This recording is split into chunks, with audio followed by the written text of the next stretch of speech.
শোনা যাবে না স্যার। তাহলে স্যার আমরা আপনার কাছে চলে যাই স্যার, আপনি আমরা শুনি ক্লাসটা। Thank you sir. Thank you very much. First of all, after a long time, I come with my students. এটার জন্য আমি মেডিক্সেলকে এবং একসঙ্গে ডক্টর পলাশ আমাদের সবারই খুব প্রিয়। Thank you very much for such a generous invitation at the same time generously আমাকে প্রেজেন্ট করার জন্য। তো আমার স্টুডেন্টরা যারা যারা আছেন তাদেরকে আজকে আমরা OSPE নিয়ে একটু আলোচনা করব। তো দু ওয়ে হইতে পারে, একটা হচ্ছে যে OSPE আমি কিছু দেখালাম, আপনারা একটা পরীক্ষা দিয়ে দিতে পারেন, and then we can discuss. এটা একটা সিস্টেম হতে পারে, সেখানে অনেক কথা হয়তো প্রথমে হবে না, যখন ডিসকাশন হবে তখন হয়তো আমি আপনাদের সামনে কিছু ডিসকাশন করবো। আরেকটা হতে পারে যে না, আমি একটা স্টেশন দেখালাম তো ওইটা নিয়ে ডিসকাশন করা যেতে পারে। আমি জানি না ঠিক কোনটা কনভেনিয়েন্ট হবে, তবে আমার কাছে মনে হয় আপনার যদি স্টুডেন্টদের যদি খাতা কলম থাকে তাহলে বেটার হচ্ছে যে let's start with some questions. 10টা স্টেশন থাকবে সাধারণত পরীক্ষা যেটা থাকে। একটা স্টেশন আসলো, ওটা আমি দেখালাম, আপনারা ওটার প্রশ্নগুলো অ্যান্সার দেওয়া শুরু করলেন। আমি আপনাদের জন্য প্রত্যেকটা স্টেশনে 3টা মিনিট করে সময় দিব, যদিও আপনারা হয়তো পরীক্ষা আর একটু বেশি সময় পাবেন, অ্যারাউন্ড 4 মিনিট 5 মিনিটস টাইম, কিন্তু যেহেতু এখানে স্মল টাইম আমার মনে হয় অল্প সময়ের মধ্যে আপনারা লিখতে পারবেন। 3 মিনিট পরে আমরা হয়তো নেক্সট স্টেশনে গেলাম, আপনারা ওটাও লিখলেন, এভাবে 10টা স্টেশন লিখে ফেললেন, অ্যান্সার দেন। তারপরে আমি যখন এগুলা কোশ্চেন অ্যান্সার গুলো একটু দেখাবো এবং ডিসকাস করবো, তখন আপনারা কে কত নম্বর পেয়েছেন উই ক্যান অলসো ডিসকাস। এটা হলে মনে হয় ভালো হবে, because there are many way আমরা আসলে OSPE ক্লাসগুলো নিই, কিন্তু এগুলো আসলে পরীক্ষা হলে আপনাদের এবং নলেজ গুলাকে স্টোর করতে কোনটা বেশি হেল্পফুল হবে সেটাতে যদি আসে আমার মনে হয় সবচেয়ে ভালো হবে। So I prefer like this man. আমি জানি না আপনাদের জন্য কতটুকু বেনিফিট হবে, আমার মনে হয় আপনার ছোট্ট খাতা কলম আমি যদি নিতে পারেন স্টুডেন্টরা, like we can start the process of the OSPE। আমি শুরু করলাম তাহলে, ওকে? আর the students all are ready? কেউ একজন রেসপন্স করলে হবে আপনারা রেডি কিনা। এনিওয়ান, এনি স্টুডেন্ট, কেউ একজন বলেন আপনারা রেডি কিনা। Ready ready, okay. So let's start with the first station, station 1। আমি কোশ্চেনটা একটা পেজের মধ্যেই প্রশ্নটা থাকবে, এক সাইডে পিক্টোরিয়াল ছবিটা থাকবে এবং এক সাইডে কোশ্চেনটা থাকবে, এবং একটা স্ট্যান্সে আপনারা উপরের দিকের কলামে কোশ্চেনটা পাবেন, সেটা আমি আপনাদেরকে রিড আউট করে পড়ে শোনাবো, and then you observe the pictorial যে ছবিটা থাকবে, এবং রাইট সাইডে প্রশ্নগুলো আপনারা ছোট ছোট করে অ্যান্সার লেখা শুরু করবেন। So let's start with station 1. Okay, station 1 says that the lesion is in the picture shown in this patient developed 2 weeks after hiking in the Remakri of Bandarban during the summer time. তাহলে একটা ছবি দেখাচ্ছে, এখানে একটা skin lesion আছে এবং এটা হয়েছে উনি বান্দরবনের রেমাক্রিতে হাইকিং এ গেছিলেন, and this patient, and then it develops 2 weeks. The first question, what is the lesion? এটা হলো একটা প্রশ্ন। Number 1 question হচ্ছে what is the lesion. Number 2 questions হচ্ছে write 4 other cardinal features in this disease.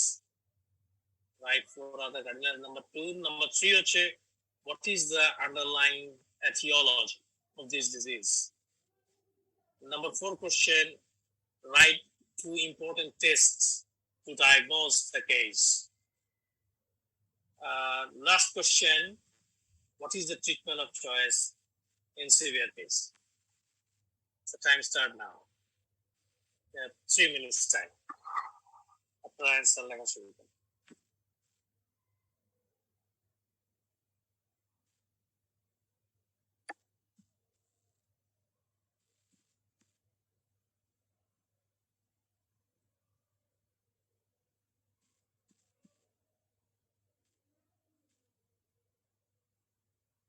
Questions are on the screen, আপনারা লিখতে থাকেন। যারা পরে এসেছেন তাদের জন্য আমি এই কোশ্চেনটা আবার একটু বলি। This is the first station. Dear students, the lesions in this patient developed 2 weeks after hiking in the Remakri of Bandarban during the summer time.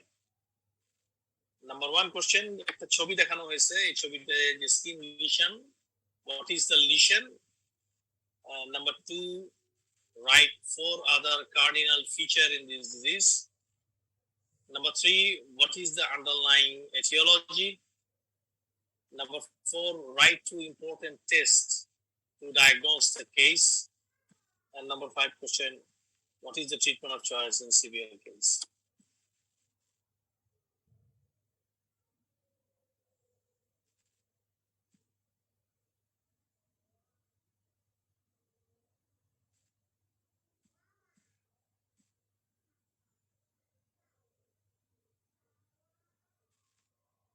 স্টুডেন্টদেরকে আমি রিকোয়েস্ট করবো আপনারা খুব স্পেসিফিক গুলা দেখবেন ভালো করে এবং ওগুলা লেখার চেষ্টা করবেন আপনার খাতায়।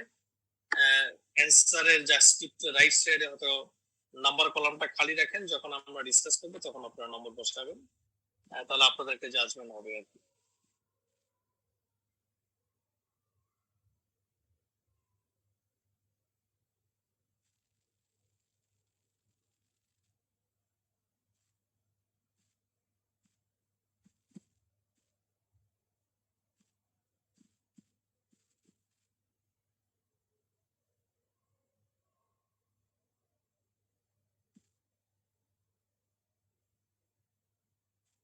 এভরি স্টেশনে আপনাদের কিন্তু 3 minutes time and the time is up.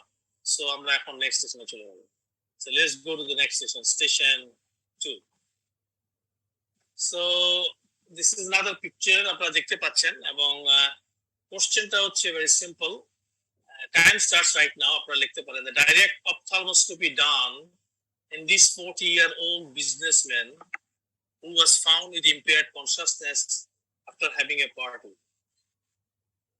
অপথ্যালমোস্কোপি ছবি দেখানো হয়েছে অন দ্য লেফট সাইডে এবং রাইট সাইডে কতগুলো আপনার কোশ্চেনস আছে, আপনারা কোশ্চেনগুলো দেখে অ্যানসার করতে পারেন। Number 1 question, write 6 abnormalities found in ophthalmoscopy in this picture. 6 abnormalities you need to write. Number 2 question, what is the ophthalmoscopic diagnosis? You need to write down the ophthalmoscopic diagnosis, not the clinical one, okay? Number 3 question, what may be the most underlying reason for these changes? Okay, তাহলে এখানে বোঝানো হচ্ছে যে what could be actually clinical diagnosis that you need, the underlying reason for these changes. And number 4, write 4 important modalities in managing the condition.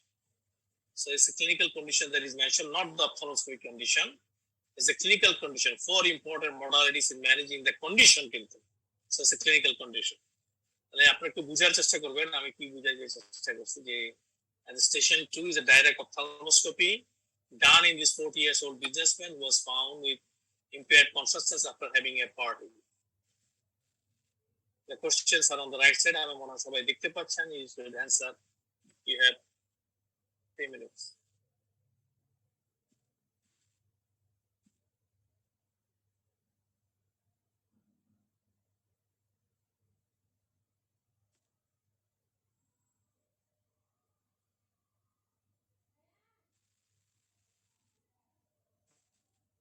যারা এখনো join করেছেন তারা কিন্তু স্টেশন 1 মিস করলো, স্টেশন 2 আপনারা দেখতে পাচ্ছেন। স্টেশন 2টা আপনারা একটা খাতা কলম নিয়ে অ্যানসার করা শুরু করেন। ইউ হ্যাভ 3 মিনিটস টাইম, এটার জন্য প্রায় 2 মিনিট টাইম শেষ হয়ে গেছে। The direct ophthalmoscopy done in this 40-year-old businessman who was found with impaired consciousness after having a party. Right, 6 abnormality found in the ophthalmoscopy in this picture. What is the ophthalmoscopic diagnosis? The question number 2. Question number 3 is what may be the most underlying reason for this change? And number 4, write 4 important modalities in managing the condition.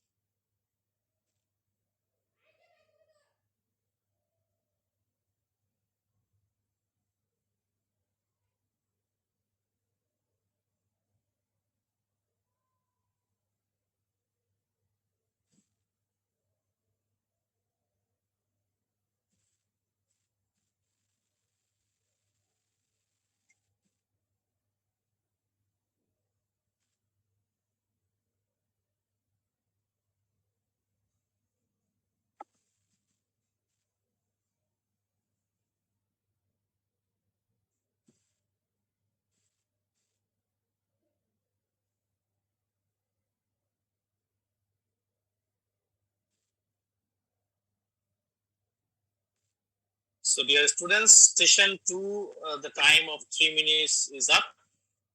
So that দুটো station আমরা কিন্তু question দেখে ফেললাম এবং আমরা আশা করি আপনারা answer দিয়ে ফেলছেন। Let's go to the next station, station 3 for everyone.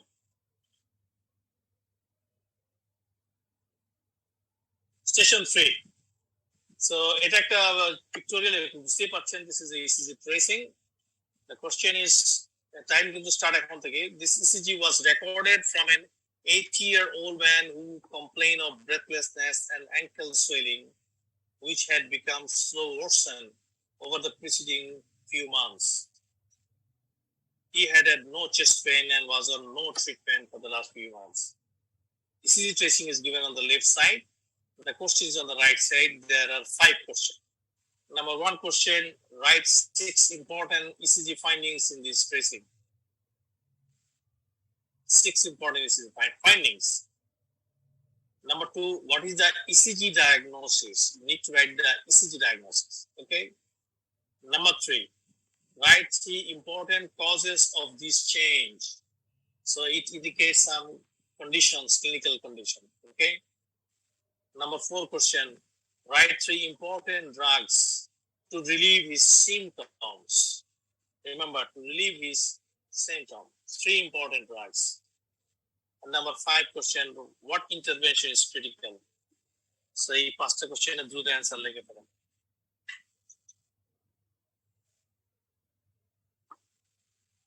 যাদের ফার্স্ট টাইমে ক্লিয়ার হয়নি অথবা নতুন যারা আসছেন তাদের জন্য station 3.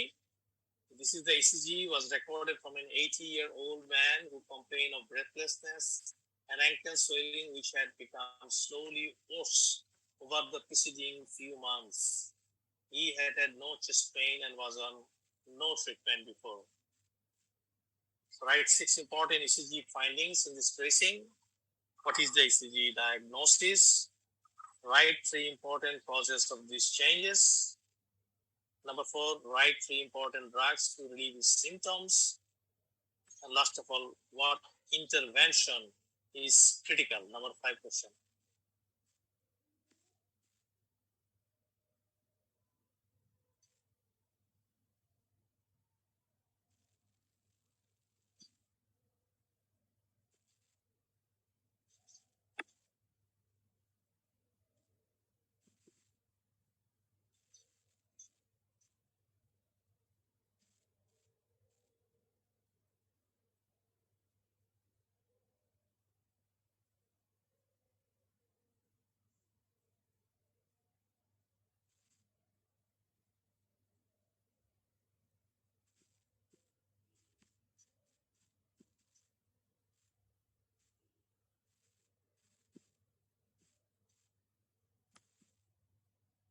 Okay, thank you, dear students. The time is up for the 3 minutes. Station 3 finished.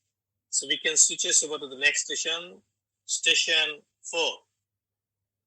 So station 4, বুঝতে পারছেন, and imaging is given in the pictures, and the question is on the right side, and the উপরে যে দেখতে পাচ্ছেন that is a problem. So station 4 says, these elderly male has exertional dyspnea, orthopnea, and paroxysmal nocturnal dyspnea. His chest X-ray is shown. The question is very simple.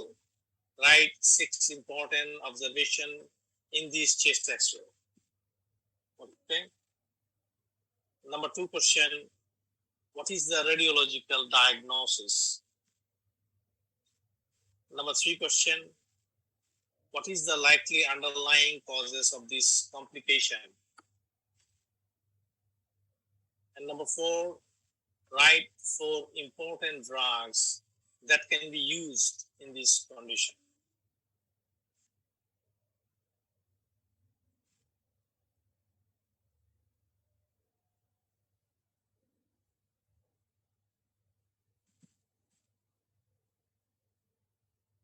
So there are 4 questions you need to write.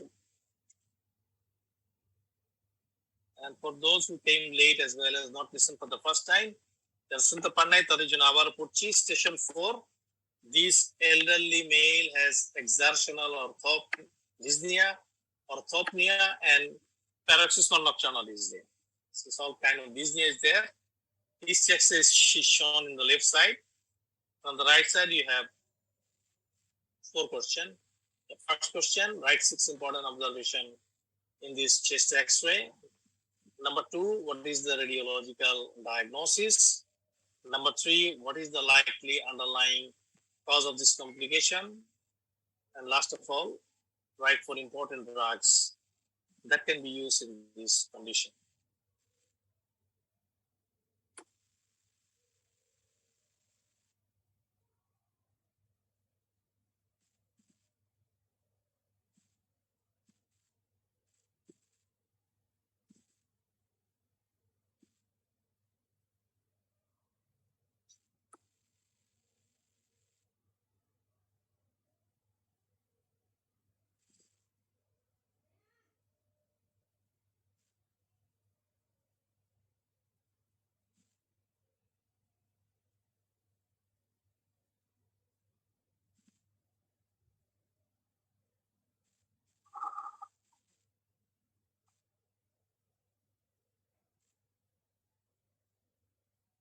Okay, dear students, the time is up for the 3 minutes. Station 4 is finished.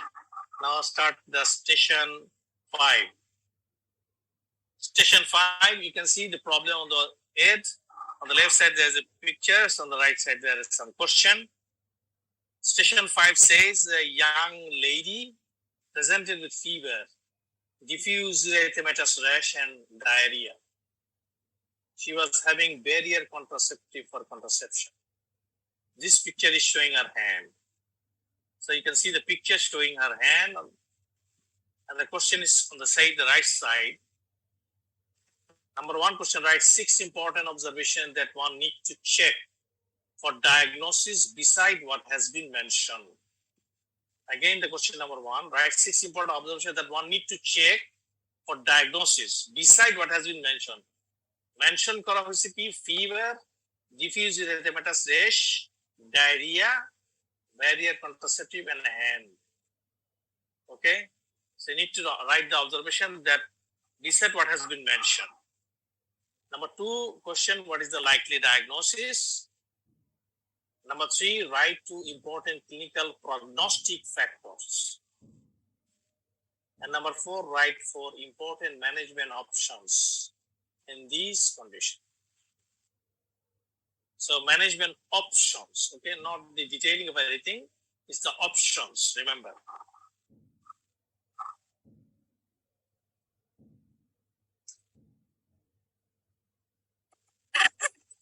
So you have total 3 minutes time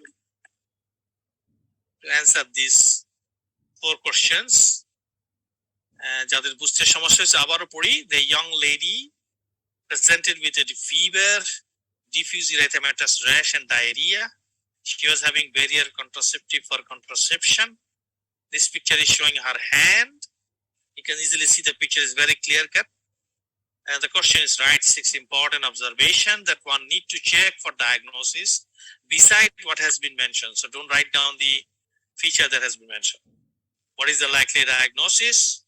Write 2 important prognostic factors and write for important management options in this condition.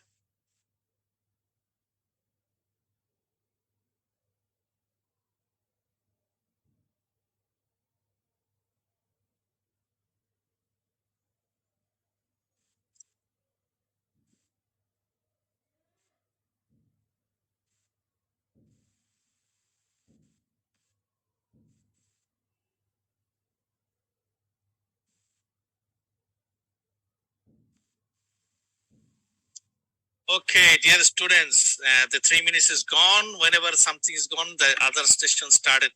Okay, so the station 6 for our dear students. Again, a problem is given on the above pictures on the left side, and there are some question on the right side. Station 6 says a 60-year-old woman presents with arthritis and a long history of recurrent painful ulcer of the mouth showing in the picture. Past medical history is notable for venous thromboembolism. So this is the problem.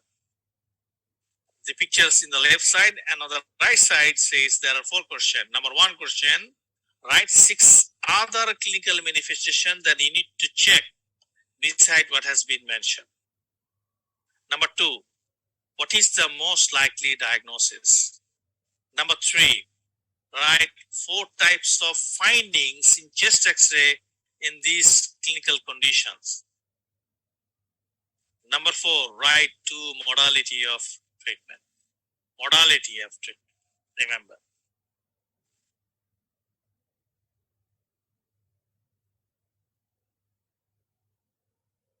So again, the repetition, the 60-year-old woman present with arthritis and a long history of the recurrent painful ulcer of the mouth showing in the picture.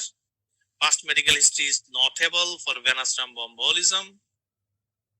Write 6 other clinical manifestations that you need to check. 1 number question. Beside what has been mentioned, যেগুলো mention করছে তার বাইরে বলবেন. What is the most likely diagnosis? Very important. Write 4 types of finding in chest X-ray of this condition. And write to modality of treatment.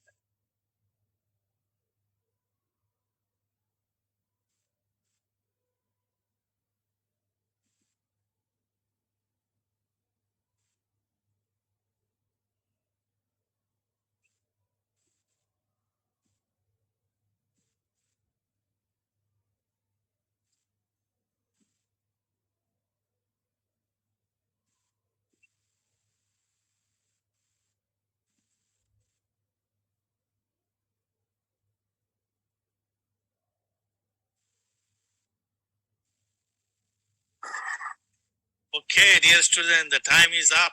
Station 6 is finished, so we can switch us over to the station 7. This is the station 7. You can see there are 2 pictures right now on the left side, and the problem is above, and on the right side there are 4 questions. So let's start with the station 7. The 69-year-old man presents with an acute severe headache. Physical examination reveals an isolated left third cranial nerve palsy. That has been shown in the pictures, and laboratory studies show hyponatremia and abnormally low level of testosterone, thyroxine, and cortisol. And imaging is given beside the clinical pictures, and the question is number 1, what is the most likely diagnosis? Number 2, write 6 predisposing conditions that may lead to this condition. Number 3, write 3 other presentation patient may have beside those mentioned. Number 4, what is the most long-term management in this case?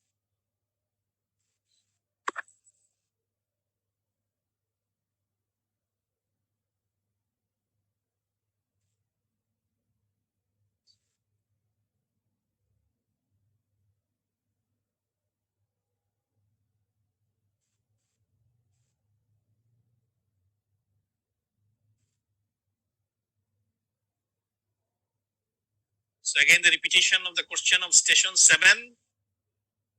for our students. Our a 69-year-old man present with an acute severe headache. Physical examination reveals an isolated left third cranial nerve palsy. Laboratory study shows the hyponatremia and abnormally low level of testosterone, thyroxine, and cortisol. There are 2 pictures showing the left side. Number 1 question, what is the most likely diagnosis? Number 2, write 6 predisposing condition that may lead to this condition, predisposing condition. Write 3 other presentation patient may have beside those mentioned. যেগুলো mention করা হয়েছে এর বাইরে আরো ধরনের presentation হতে পারে পেশেন্টের. And number 4, what is the more 2 long-term management in this case?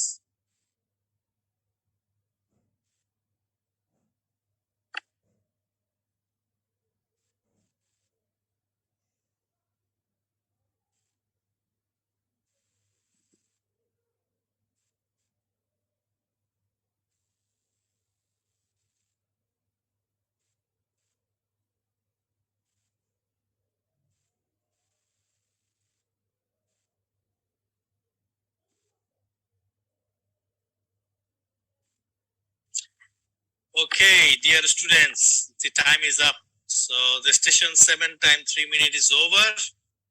We can switch us over to the next station. So that is station 8. Start right now. So this is again the problem is on the above side. There is a pictorials on the left side and the right side. There is a 5 questions. Okay. So what station 8 says? It says a 43-year-old man presents with polyuria and arthralgia. hepatomegaly is found on physical examination. Laboratory findings including fasting glucose 296 mg per dl, alkaline phosphatase 390 mg per dl. The normal value of alkaline phosphorus is given in 98 to 251, and transferrin saturation was 99%. Number one question, what is the most likely diagnosis? Number two question, write 4 other clinical manifestation beside what has been mentioned. Number three question, how is the diagnosis confirmed? Number four, what is the grave complication patient may have in future?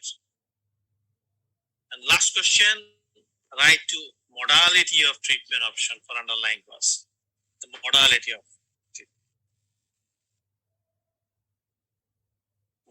treatment option for underlying cause. So you start writing.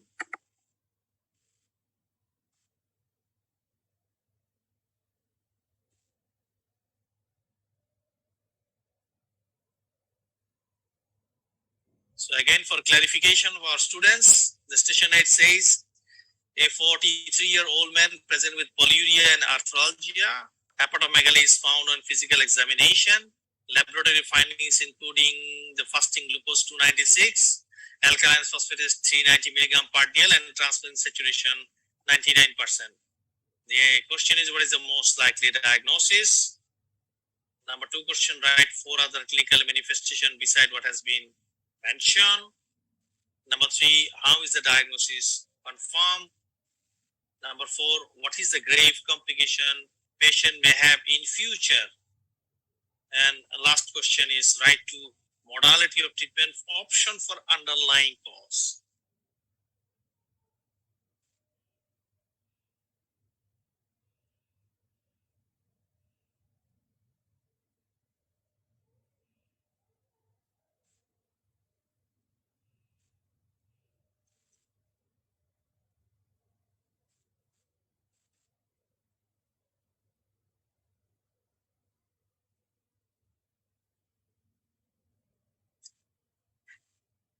Okay, dear students, your time is up for the 3 minutes.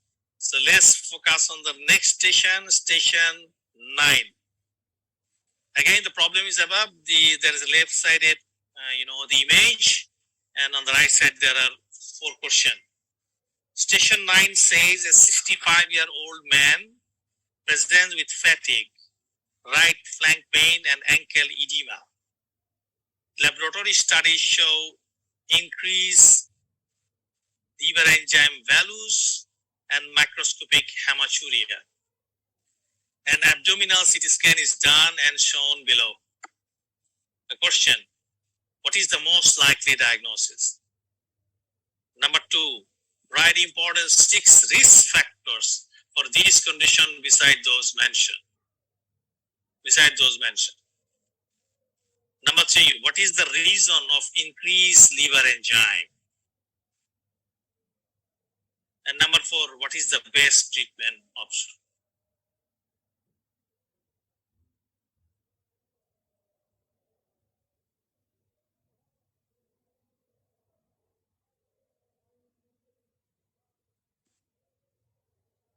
So I think you can easily see the picture as well as the problem and the question. লিখতে থাকেন, dear student. Again for you, station 9 আমি আবারও পড়ছি. A 65-year-old man present with fatigue, right flank pain, and ankle edema. Laboratory studies show increased liver enzyme values and microscopic hematuria. An abdominal CT scan is done. The CT scan is shown in the below. What is the most likely diagnosis? First question. Number 2, write important 6 risk factors for this condition beside those mentioned.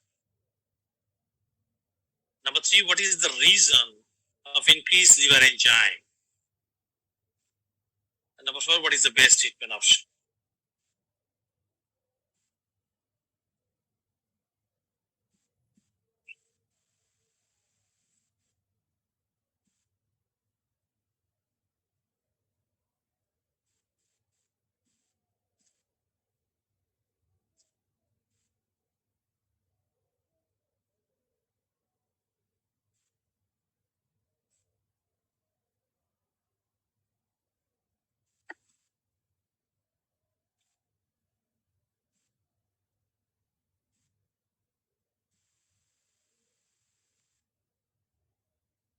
Okay, dear students, the time is up for the 3 minutes, and we can switch to the last session of today's OSPE Pictorial. Okay, so session 10, এটা শেষ আপনাদের জন্য.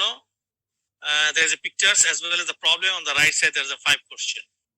So session 10 says a 26-year-old man with a history of seasonal allergy, frequent bouts of sinusitis with nasal deformity, and cigarette smoking presents with cough, epistaxis, and non-healing ear own shown in the picture.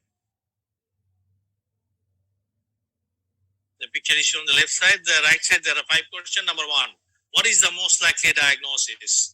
Number 2, write 6 other primary sites that it can involve. Number 3, what is the 3 differential diagnosis of nasal deformity?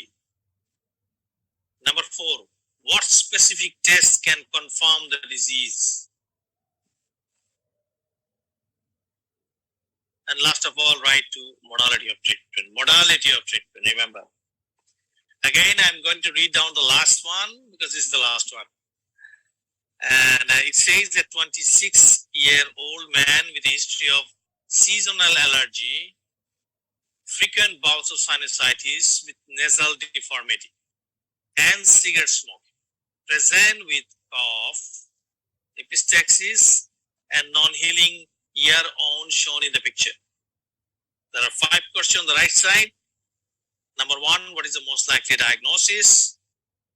Number 2, write 6 other primary sites that it can involve. What is the 3 differential diagnosis of nasal deformity? What specific test can confirm the diagnosis of the disease? And last of all, write to modality of treatment.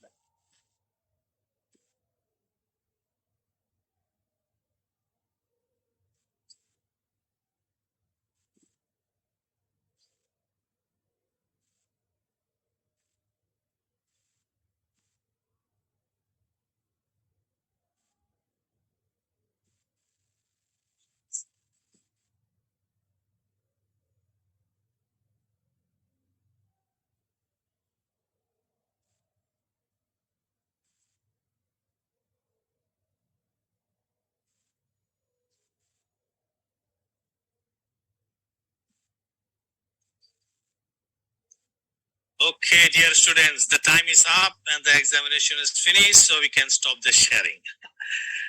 Okay. আমার মনে হয় আমরা পরীক্ষাটা শেষ করে ফেলছি. So for our student right now, the students সংখ্যা অনেক বেড়ে গেছে. I am not sure যে সবাইকে 10টা স্টেশন আপনারা দেখতে পেরেছেন কিনা. So I will be asking, আমি জানি না আপনি কে রেজ হ্যান্ড করতে পারেন কেউ, যে how was your exam and কেমন পরীক্ষা দিলেন আপনারা, কে কতটুকু পেয়েছেন, অথবা আপনারা কি এটা অ্যান্সার সম্পর্কে জানতে ইন্টারেস্টেড কিনা for it. So for any student who can raise up your hand and give your answer. Anyone?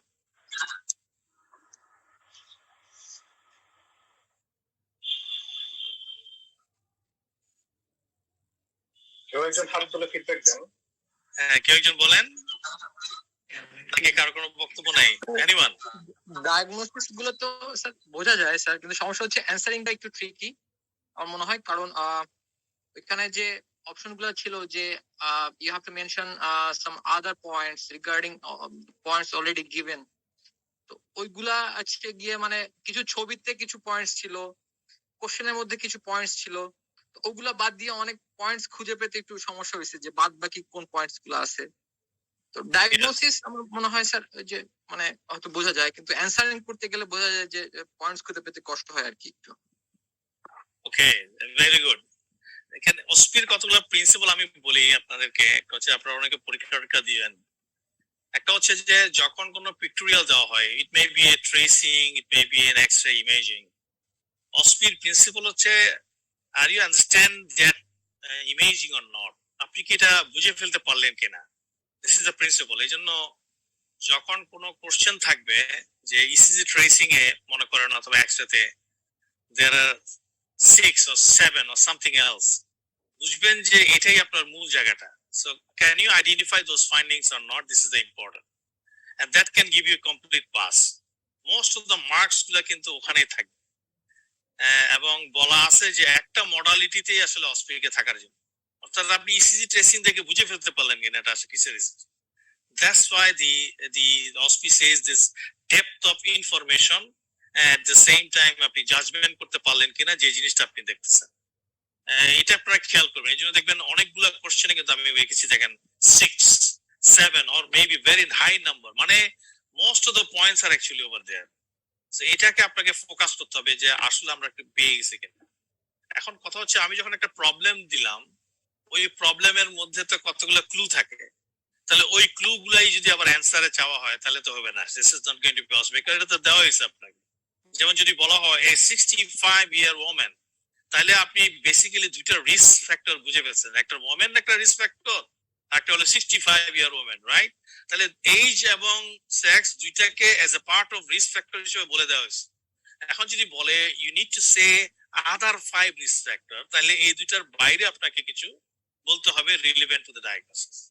সেই জন্যই আমি এই প্রশ্নগুলোকে আসলে this is a very standard way of the questioning of the OSPE, এবং সেগুলাই কিন্তু আসলে ফলো করা হবে আপনাদের এক্সামিনেশন। সো এই জন্য অনেকে আপনার ডায়াগনোসিস হয়তো বুঝে ফেলতে পারছেন, কিন্তু ডায়াগনোসিস বুঝে ফেলাটা মানেই যে আপনি অনেক ভালো রেজাল্ট করবেন তা না। You need to identify what actually question is asked, এবং সেটা রিলেভেন্টলি আমরা আসলে অ্যান্সার করতে পারলাম কিনা। তো আমি মনে হয় যে আমরা যদি ইন্টারেস্ট হন, আমি কোশ্চেন অ্যান্সার সেশনে যাই এবং পারহ্যাপস আপনাদের সঙ্গে রিলেটেড টু প্রবলেম যে একটা ডিসকাশন করি। ওকে, তাহলে তো আমার মনে হয় সবার জন্য লাভ হবে। তাহলে কি আমরা কোশ্চেন অ্যান্সার সেশনে যাব এভরিওয়ান? ওকে ওকে, সো আসেন আমরা শুরু করি। where is it? Yes, fine. দেখতে পাচ্ছেন তো আপনারা মনে সবাই না? I think it's visible, and right now this is OSPE। আমরা শুরু করেছিলাম এভাবে আর কি, স্টেশন 1 ছিল এরকম, the lesion in this patient developed 2 weeks after hiking in the Remakri of Bandarban during summer time। দেখেন কতগুলা ইম্পর্টেন্ট পয়েন্টার বলা হচ্ছে। একটা হচ্ছে 2 সপ্তাহ আগের লিশন, এই ভদ্রলোক রেমাক্রিতে গেছেন, which means that আপনি একটা হাইকিং এ গেছেন, পাহাড়ি এলাকায় গেছেন, বান্দরবনে গেছেন, এবং ডিউরিং সামার টাইম। তো পাহাড়ি এলাকায় যে অনেক ধরনের ইলনেস গুলো হবে, এগুলা কিন্তু সামার টাইম এবং ইয়াতে ভেরিয়েশন হতে পারে। There are many other agents which can responsible. একটা ছবি দেওয়া হয়েছে, এটা হাতের ছবি, এবং এখানে একটা স্কিন লিশন দেখা গেছে। তো কোশ্চেনটা ছিল যে হোয়াট ইজ দ্য লিশন, আপনি স্কিনের লিশনটা দেখে বুঝে ফেলতে পারলেন কিনা, হোয়াট মে বি দ্য লিশনের নামটা কি, এবং এটার জন্য আসলে কি ডিজিজ দায়ী, এটা তখনই বুঝে ফেলতে হবে।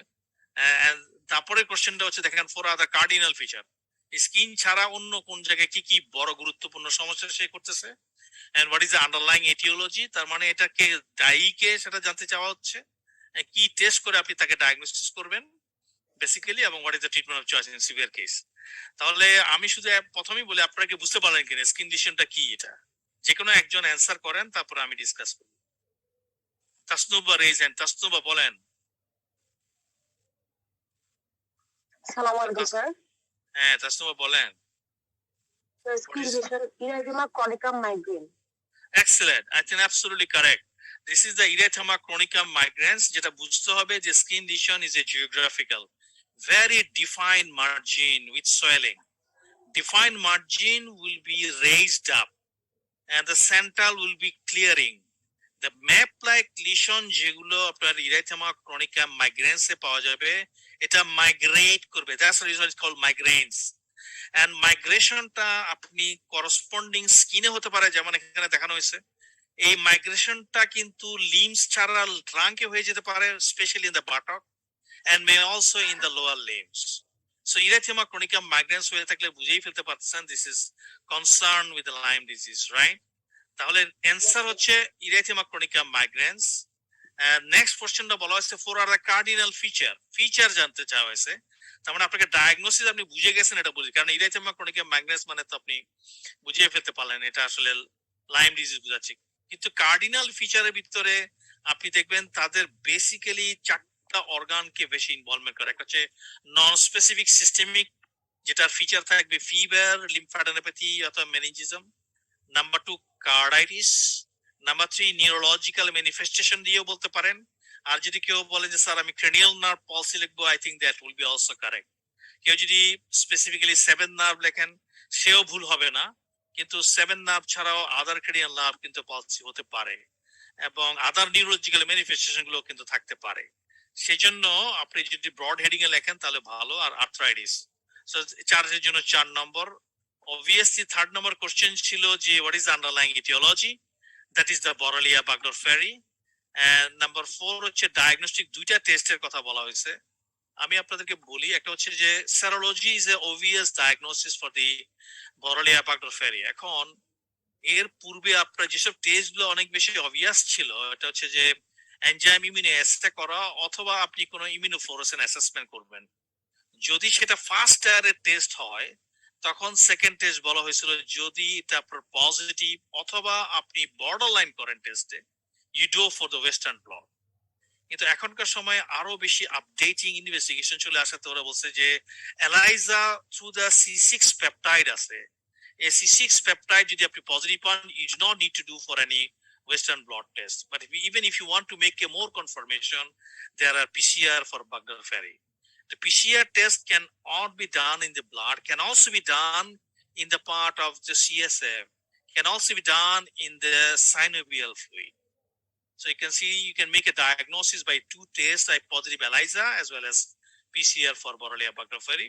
Western blot alternative যদি আপনারা কেউ first tyre second tyre test লিখতে চান তাহলে এভাবে দিতে পারবেন। এন্ড অবভিয়াসলি দেখেন এই রোগীটা কিন্তু সামার টাইমে পরে কার্ডিনাল ফিচার 2 সপ্তাহ পার হয়ে গেছে, সো মিনস দ্যাট ও ফেজ 2 তে আছে, 2 সপ্তাহ পার কিন্তু। সুতরাং তাকে আপনারা ইনজেকশন সেফট্রাইজিন দিয়ে চিকিৎসা করবেন। কিন্তু যদি within short spare of time অথবা শুধু স্কিন লিশন থাকতো তাহলে কিন্তু আপনি সেক্ষেত্রে ডক্সিসাইক্লিন নিয়ে আসতে পারতেন। যদি আপনাদের বয়স কম দিত, পেশেন্টস যদি এখানে হাত দেখে বুঝা যাচ্ছে it's not a child or something, তাহলে সেক্ষেত্রে আপনি হয়তো ডক্সিসাইক্লিন ছাড়া আদার যেসব অ্যামোক্সিসিলিন, সাফরক্সিম এগুলো দিয়েও চিকিৎসা করা যায় যদি মাইল্ডার ইলনেস অফ দি বরলিয়া বাগডরফেরি ইনফেকশন হয়। So I think it's fine, right? Absolutely. আমার মনে হয় এটাতে আপনারা স্টেশন 1 এর অ্যানসারে I don't know are they happy or not, but this is the answer. তাহলে যে কি কোশ্চেন কতটুকু অ্যানসার পেয়েছেন এটা রাইট সাইডে লিখে ফেলতে পারেন। ওকে, তাহলে আমরা কি সেকেন্ড কোশ্চেন অ্যানসারে চলে যাই? ওকে, এনিওয়ান? স্যার আমরা যাই। ওকে ওকে, সো স্টেশন 2 এটা ছিল direct ophthalmoscopy done in this 40-year-old businessman। দেখেন বিজনেসম্যান বলা হয়েছে who was found impaired consciousness after having a party। কতগুলো জিনিস বুঝাই দেওয়া যাচ্ছে, চেষ্টা করা হচ্ছে যে বিজনেসম্যান একটা পার্টি দেখেছে এবং একটা অপথলমোস্কোপি ফাইন্ডিং। কিন্তু ইম্পর্টেন্ট আমরা যাচ্ছি যে আপনি অপথলমোস্কোপিতে কি কি ফাইন্ডিং আছে এগুলো বুঝতে পারলেন কিনা, 6টা অ্যাবনরমালিটি আপনি লিখে ফেলতে পারলেন কিনা, অপথলমোস্কোপি ডায়াগনোসিসটা কি হবে, what may be the most underlying reason for this change, clinical কি কন্ডিশন এটা হইতে পারে, right for important modality managing the condition. তো এটা কি আপনারা পেরেছেন কিনা? Any student you like to mention what is the diagnosis basically? কেউ বলতে পারবেন? এনিওয়ান?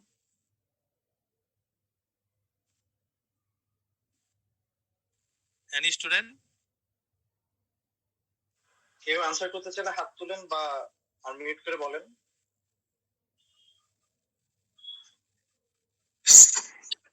মাহবুব হোসেন, মাহবুব হোসেন রেজ হ্যান্ড। মাহবুব হোসেন বলেন। Methanol poisoning.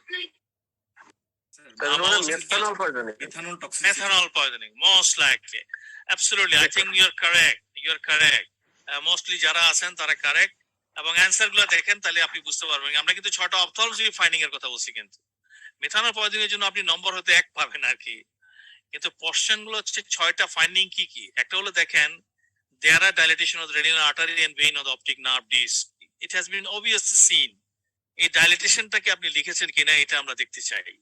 আমরা দেখতে চাই have you write down the splinter hemorrhage or petty splinter hemorrhage on the optic nerve disc? দেখা যাচ্ছে কিন্তু দেখেন there are hemorrhages of petty না লিখলেও সমস্যা নাই, আপনি splinter না লিখলেও সমস্যা নাই, hemorrhage লিখছেন কিনা এটার কথা। and there is obvious retinal edema, you can see that this margin is completely blurred up।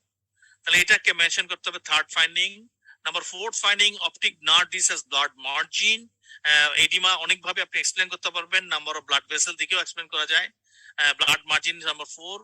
red disc with the hyperemia optic nerve disc due to dilatation of the blood vessel, and number 6 possible white exudate। এখানে দেখবেন sorry যে এই যে distance side গুলোতে কতগুলো white exudates দেখা যাচ্ছে, this are the white exudates. So you can see there are some white exudates or features, particularly distal part. So there are 6 important abnormality found in this ophthalmoscopy. The ophthalmoscopy diagnosis হবে this is papillitis. Papillitis এর অনেক কারণ থাকতে পারে এবং underlying cause আপনারা correctly বলেছেন methanol poisoning. So একটা businessman with a drinking having party এই ধরনের অপথলমোস্কোপি ফাইন্ডিং যদি থাকে, তার যদি অজ্ঞান হয়ে যায়, তার যদি হাইপার ভেন্টিলেশন থাকে, এন্ড সামহাউ উনি যদি আপনাদেরকে কোনো সময় বলেন যে আমার ভিজুয়াল প্রবলেম আছে, you reach your diagnosis of the methanol poisoning. বলা যাবে না স্যার? প্যাপিলেডিমা বলতে পারবেন, কিন্তু প্যাপিলেডিমা বললে সমস্যা হচ্ছে যে আপনি এটার আন্ডারনিন প্রাইমারি নাকি সেকেন্ডারি কোশ্চেনটা তখন বিরাট ট্রাবল হয়ে যাবে। এই জন্য আপনি যদি পেপিলাইটিস বলেন, আপনি বুঝাতে চেষ্টা করছেন there are something which affect the optic nerve itself, right, and also the vessel. তাহলে সেক্ষেত্রে আপনার ডায়াগনস্টিক ইটিওলজি বেশি হবে। So papillitis will be better diagnosis rather than papilloedema এই ক্ষেত্রে। কেমন? আর আরেকটা হচ্ছে যে মডালিটিস অফ ট্রিটমেন্ট যেগুলো আছে সেগুলোর ক্ষেত্রে আমাদের খেয়াল করতে হবে যে 4টা মডালিটিস মাথায় রাখবেন। একটা sodium bicarbonate, ethanol, folic acid এবং haemodialysis. This is the 4 principal of the diagnosis of the methanol poisoning. আমি আপনাদেরকে শুধুমাত্র কয়েকটা জিনিস বলি যে যখন কোনো মিথানলকে আপনারা সাসপেক্ট করবেন, 2 ভাবে এক্সপ্লেন করতে পারেন। আপনার কাছে কি ব্লাড গ্যাস অ্যানালাইসিস করার ফিচার আছে না নাই? যদি ব্লাড গ্যাস অ্যানালাইসিসের ফিচার না থাকে, then see 3 thing: is the patient awake or not? যদি পেশেন্ট অ্যাওয়েক থাকে, see the second thing: are the patient having some hyperventilation or not? If the patient is hyperventilate, ask him whether he has any visual disturbance or not. তাহলে 3টা প্রশ্ন: awake, hyperventilate and visual disturbance. All of them are yes, you're dealing the methanol poison. Very simple. যদি awake না থেকে থাকে তাহলে দেখেন ও hyperventilate করছে কিনা। awake নাই কিন্তু unconscious, but he is hyperventilate. Hyperventilate বলবেন কখন? যদি কারো respiratory rate more than 20 to 25 minutes per minute হয়। যদি সেখানে ইয়েস হয়, একটা আনকনসিয়াস পেশেন্ট, আপনি সাসপেক্ট করছেন ক্লিনিক্যালি কোনো ভাবে, পার্টিতে ছিল, আদার্স থিং, ইয়েস হলে ডায়াগনোসিস মেথানল পয়জনিং। ওকে, এখন যদি অ্যাওয়েকেনিং না থাকে, আনকনসিয়াস কিন্তু হাইপারভেন্টিলেট না করে, তাহলে আপনি কনসিডার করতে পারেন। সেক্ষেত্রে আপনার ভিজুয়াল ডিস্টারবেন্স যদি ইয়েস হয় তাহলে এটা মেথানল পয়জনিং, না থাকলে কিন্তু আদার রিজন কিন্তু আপনি চিন্তা করতে পারেন। আর যদি পেশেন্ট অ্যাওয়েক থাকে, হাইপারভেন্টিলেট ইয়েস হলে তো আপনার জন্য ইজি, যদি না থেকে থাকে তাহলে আপনি 24 ঘন্টা অবজার্ভ করেন, C other thing rather than methanol drinking করছে কিনা। আপনি আবার দরকার রিঅ্যাসেস করেন 4 ঘন্টা পরে। যে 4 ঘন্টার মধ্যে যদি ভিজুয়াল ডিস্টারবেন্স আছে, yes it is methanol poisoning. Okay, আপনি অ্যাওয়েক একটা পেশেন্ট পেয়েছেন, ও হাইপারভেন্টিলেট করতেছে, ভিজুয়াল ডিস্টারবেন্স এর ক্ষেত্রে দেখলেন no, then what will you do, right? তাহলে দেখেন আপনি সাসপেক্ট করতেছেন কোন একটা মিথানল, ও অ্যাওয়েক আছে, হাইপারভেন্টিলেট করতেছে, কিন্তু কোনো ভিজুয়াল ডিস্টারবেন্স নাই, আপনি অথনসিস কিছু পান নাই। তাহলে আপনি যেটা করতে পারেন, একটা নরমাল স্যালাইন দিলেন, তাকে থায়ামিন দিলেন, তাকে একটু গ্লুকোজ দিয়ে দিলেন 1 ঘন্টা, you check after 1 hour is the patient still hyperventilate or not. If still patient hyperventilate, likely to be methanol poisoning. তাহলে দেখেন ইভেন আমাদের যদি এবিজি না থেকে থাকে, আমরা যদি এই কনসেপ্টটা মাথায় রেখে থাকি, তাহলে আমরা কিন্তু ডায়াগনোসিসটা করতে পারবো মিথানল পয়জনিং। আর যদি আপনার কাছে এবিজি থাকে, তাহলে আমি বলবো যে আপনি চট করে একটা আর্টেরিয়াল ব্লাড গ্যাস করবেন, একটা সাসপেক্ট মিথানল পয়জনিং। ক্লিনিক্যালি তো রোগীটাকে দেখতেছেন অ্যাওয়েক আছে কিনা, হাইপারভেন্টিলেট করতেছে কিনা। কিন্তু আপনি দেখেন নরমাল এবিজি আছে, নো সিমটম, তাহলে তাকে আপনি অবজারভেশন করেন 24 আওয়ার্স, তাই না? আপনি সাসপেক্ট করতে পারেন, আপনি রিঅ্যাসেসমেন্ট করবেন 4 ঘন্টা পরে, আর তো কিছু করতে হচ্ছে না, because the patient doesn't have any symptom, patient তো নরমাল এবিজি। আর যদি দেখেন আপনার বাইকার্বনেট ভ্যালু মোর দেন 15, বেস ডেফিসিট লেস দেন 10, যদি এটা পান, পিএইচটা মোটামুটি 7.2 এর উপর আছে, তাহলে আপনি চেক করেন ভিজুয়াল ডিস্টারবেন্স আছে কিনা। যদি ভিজুয়াল ডিস্টারবেন্স থাকে, তাহলে মিথানল পয়জনিং, তাকে ম্যানেজমেন্ট দেন।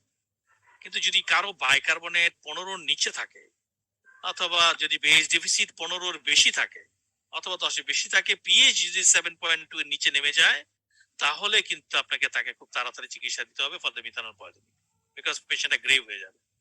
আর যদি ভিজুয়াল ডিস্টার্বেন্স না থেকে যথারীতি আপনি 1 লিটার সোডিয়াম ক্লোরাইড সলিউশন দিলেন, গ্লুকোজ দিবেন, থায়ামিন দিবেন, 1 ঘন্টা কারেক্ট হলো না, go for methanol poisoning diagnosis and manage according.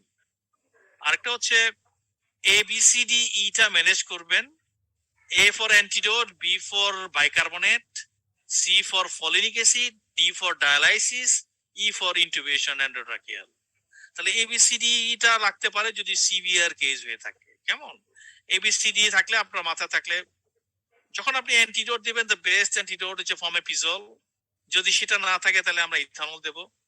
যদি কোনো ডায়ালাইসিস দিতে না পারেন তাহলে 5 থেকে 7 দিন অ্যান্টিডোট দিতে হবে। আপনি অবজারভেশন করবেন 24 ঘন্টা পরে, no problem with that. Dialysis যদি করেন, ইন্টারমিটেন্ট ডায়ালাইসিস বেটার হবে। সেটা হাই ফ্লো দিয়ে করেন, রেগুলার ডায়ালাইসিস দিয়ে করেন, সমস্যা নাই।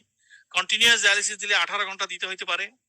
যদি অ্যাভেইলেবল না থাকে তাহলে বাইকার্বনেট অ্যান্টিডোট দিয়ে তারপর দেখেন কোথায় ডায়ালিসিস আছে সেখানে পাঠায় দেন।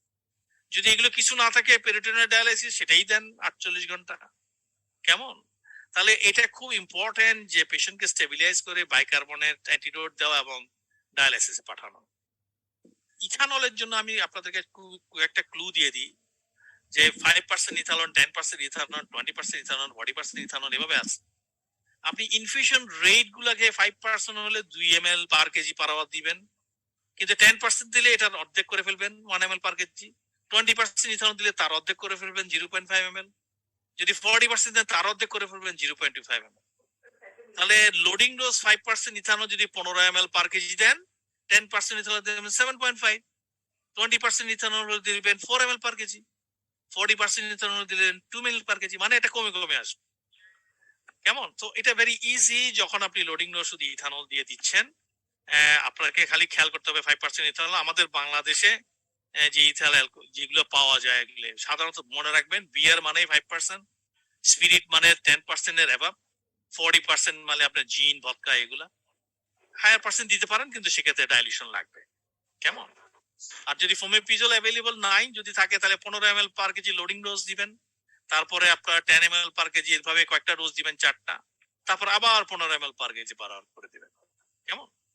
বাইকার্বনেটের জন্য বলি, পেশেন্টের ওজনটা অ্যাজাম্পশন করবেন অথবা মাপবেন, মেপে তাকে 0.3 দিয়ে গুণ করবেন এবং তাকে বেস ডেফিসিট দিয়ে গুণ করবেন।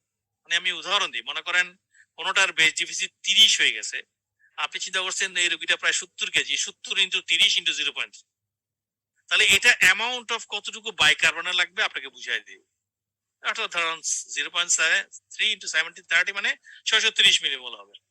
আর যদি ভাই এত কিছু মেজারমেন্ট করতে পারতেছি না হিসাব করেন, তাহলে আমি বলবো 20 ml এর সোডিয়াম বাইকার্বনেট আপনার পাওয়া যায় 7.5% এর। এটা আপনার 7 থেকে 15টা অ্যাম্পুল লাগবে। কেমন? 1 থেকে 2 ঘন্টার মধ্যে দিবেন। আর যদি এর থেকে কম পার্সেন্টেজ বাইকার্বনেট দেন তাহলে আপনি 500 ml দিয়ে দিবেন 1 থেকে 2 ঘন্টা। Folic acid very simple, oral দেন, আইভি দেন, যেভাবেই দেন না কেন, আপনার কিন্তু কনসেপশন ভেরি সিম্পল যে আপনি তাকে 50 মিলিগ্রাম 6 আওয়ারলি দিতে থাকবেন। হয়ে গেল আপনাদের ম্যানেজমেন্ট মিথানল পয়জনিং। ওকে, আমরা নেক্সট টাতে যাই। দি স্টেশন 3 একটা ইসিজি, এটাও যথারীতি right 6 important ECG findings in this tracing. 6টা পেয়েছেন কিনা আপনারা জানি না, আমরা অ্যান্সারে দেখার চেষ্টা করব। ইসিজি ডায়াগনোসিসটা কি আমরা বলার চেষ্টা করব। 3টি important cause of this change, right 3 important drugs to relieve his symptom and what intervention is critical। 5টা কোশ্চেন কিন্তু। তাহলে দেখেন অ্যান্সারে আসি আমরা। নাম্বার 1, 6টা চেঞ্জের মধ্যে এখানে 7টা দেওয়া হয়েছে, যে কোনো 6টা দিলে আপনারা নম্বর পাবেন। একটা হলো অ্যাবসেন্স পি ওয়েভ, আসলে কিন্তু এটা কোনো পি ওয়েভ নাই, এবং দেখবেন এটা ফিব্রিলেটরি ওয়েভ আছে, আমি জানি না আপনারা দেখছেন কিনা। This are fibrillatory wave, this use. তাহলে এটা হচ্ছে সেকেন্ড। এম প্যাটার্ন আছে কিন্তু লিড 1 এ, এভিএল এ, এবং দেখেন B5 B6 M pattern. STT change is a part of M pattern, কিন্তু এটাকে আপনি আলাদাভাবে ইসিজি লিখতে পারবেন, কোনো সমস্যা নাই। STT wave change. আবার দেখেন কিউএস প্যাটার্ন আছে V1 V2 V3, so it's a QS pattern in the দেখতে হবে। এবং ইন্টারেস্টিং, ভেন্টিকুলার রেট কিন্তু অনেক কম, এখান থেকে যদি হিসাব করেন ventricular rate is only around 40। এটা ভেরি ইম্পর্টেন্ট ফাইন্ডিং কিন্তু। আর একটা হচ্ছে লেফট অ্যাক্সিস ডেভিয়েশন, এটা অবভিয়াসলি থাকে যদি লেফট বান্ডেল ব্রাঞ্চ ব্লক হয়। তাহলে ইসিজি দেখেন এখানে 6 নম্বর কিন্তু। কেমন? তো ডায়াগনোসিস ইসিজি ফাইন্ডিং বলছে, so it has to be atrial fibrillation with LBBB, এবং এটার জন্য দেয়ার পয়েন্ট। তিনটা ড্রাগ বলা হচ্ছে সিমটম রিলিফের জন্য, আসলে তো এটা বোঝানো হচ্ছে এটা হার্ট ফেলিওর হয়ে গেছে, তাই না? তাহলে সিমটম রিলিফ করার জন্য আবার ইডিমা টিডিমা আছে, ডিজনিয়া আছে, আপনি ডায়াবেটিক্স দিবেন, এসি ইনহিবিটর দিবেন এবং বিটা ব্লকার দিবেন, সিলেক্টিভ বিটা ব্লকার আর non selective. This is the best option. এটা হচ্ছে goal directed management issue in others. যদি পেশেন্টের আউটকাম ভেরিয়েশন করে কোনো কিছু দিত, তখন হয়তো আপনি এসজিএলটি ইনহিবিটরস, এমআরএ, অন্যান্য অপশনস গুলাকে আনতে পেতেন। যখন এগুলোকে কোনো ড্রাগস এর কথা লিখবে, আপনি বুঝতে পারবেন যে আসলে এটা আপনাকে বোঝানো হচ্ছে হার্ট ফেলিওরের কেন স্টেপ 1 এ আপনি চিকিৎসা দিচ্ছেন কিনা। কারণ এগুলো তো অনেক স্টেপ আছে, তাই না? স্টেপ 2, স্টেপ 3, স্টেপ 4, স্টেপ 5 এ কার্ডিয়াক ট্রান্সপ্লান্টেশন পর্যন্ত, এবং ইনজেকশন ফ্র্যাকশনের উপর বেস করে, ইথনিসিটির উপর বেস করে আপনি কিন্তু ভেরিয়েশন আছে পরে কোথায় যাবেন।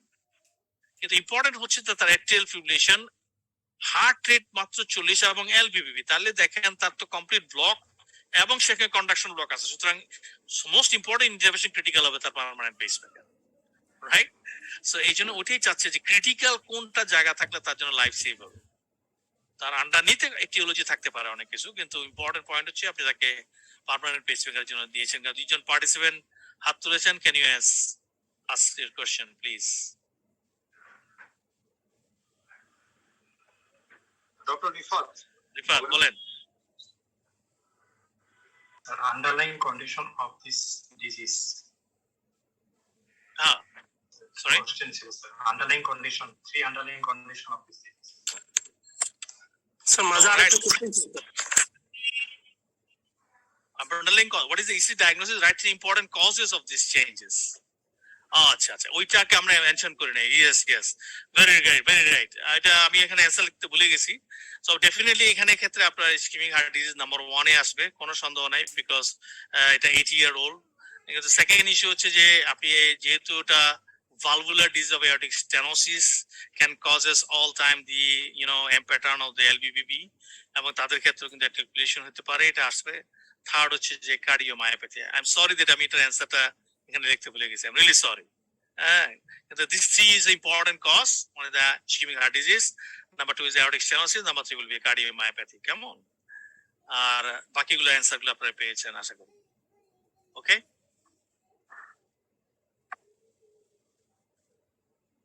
আর কারো কোশো দুজন কিছু বলতে চাচ্ছেন? 3 participant raise hand. Yes please. Sir আসসালামু আলাইকুম। হ্যাঁ বলেন। এখানে ভেন্ট্রিকুলার রেট আছে স্যার 40, তো এখানে বিটা ব্লকার কি স্যার আনসারে বিটা ব্লকারটা আসবে? হ্যাঁ, বিটা ব্লকারটা আসবে, কারণ আপনি তো ডিজনিয়া আছে তার, এটা পার্ট অফ হার্ট ফেলিওরের জন্য আপনি দিচ্ছেন।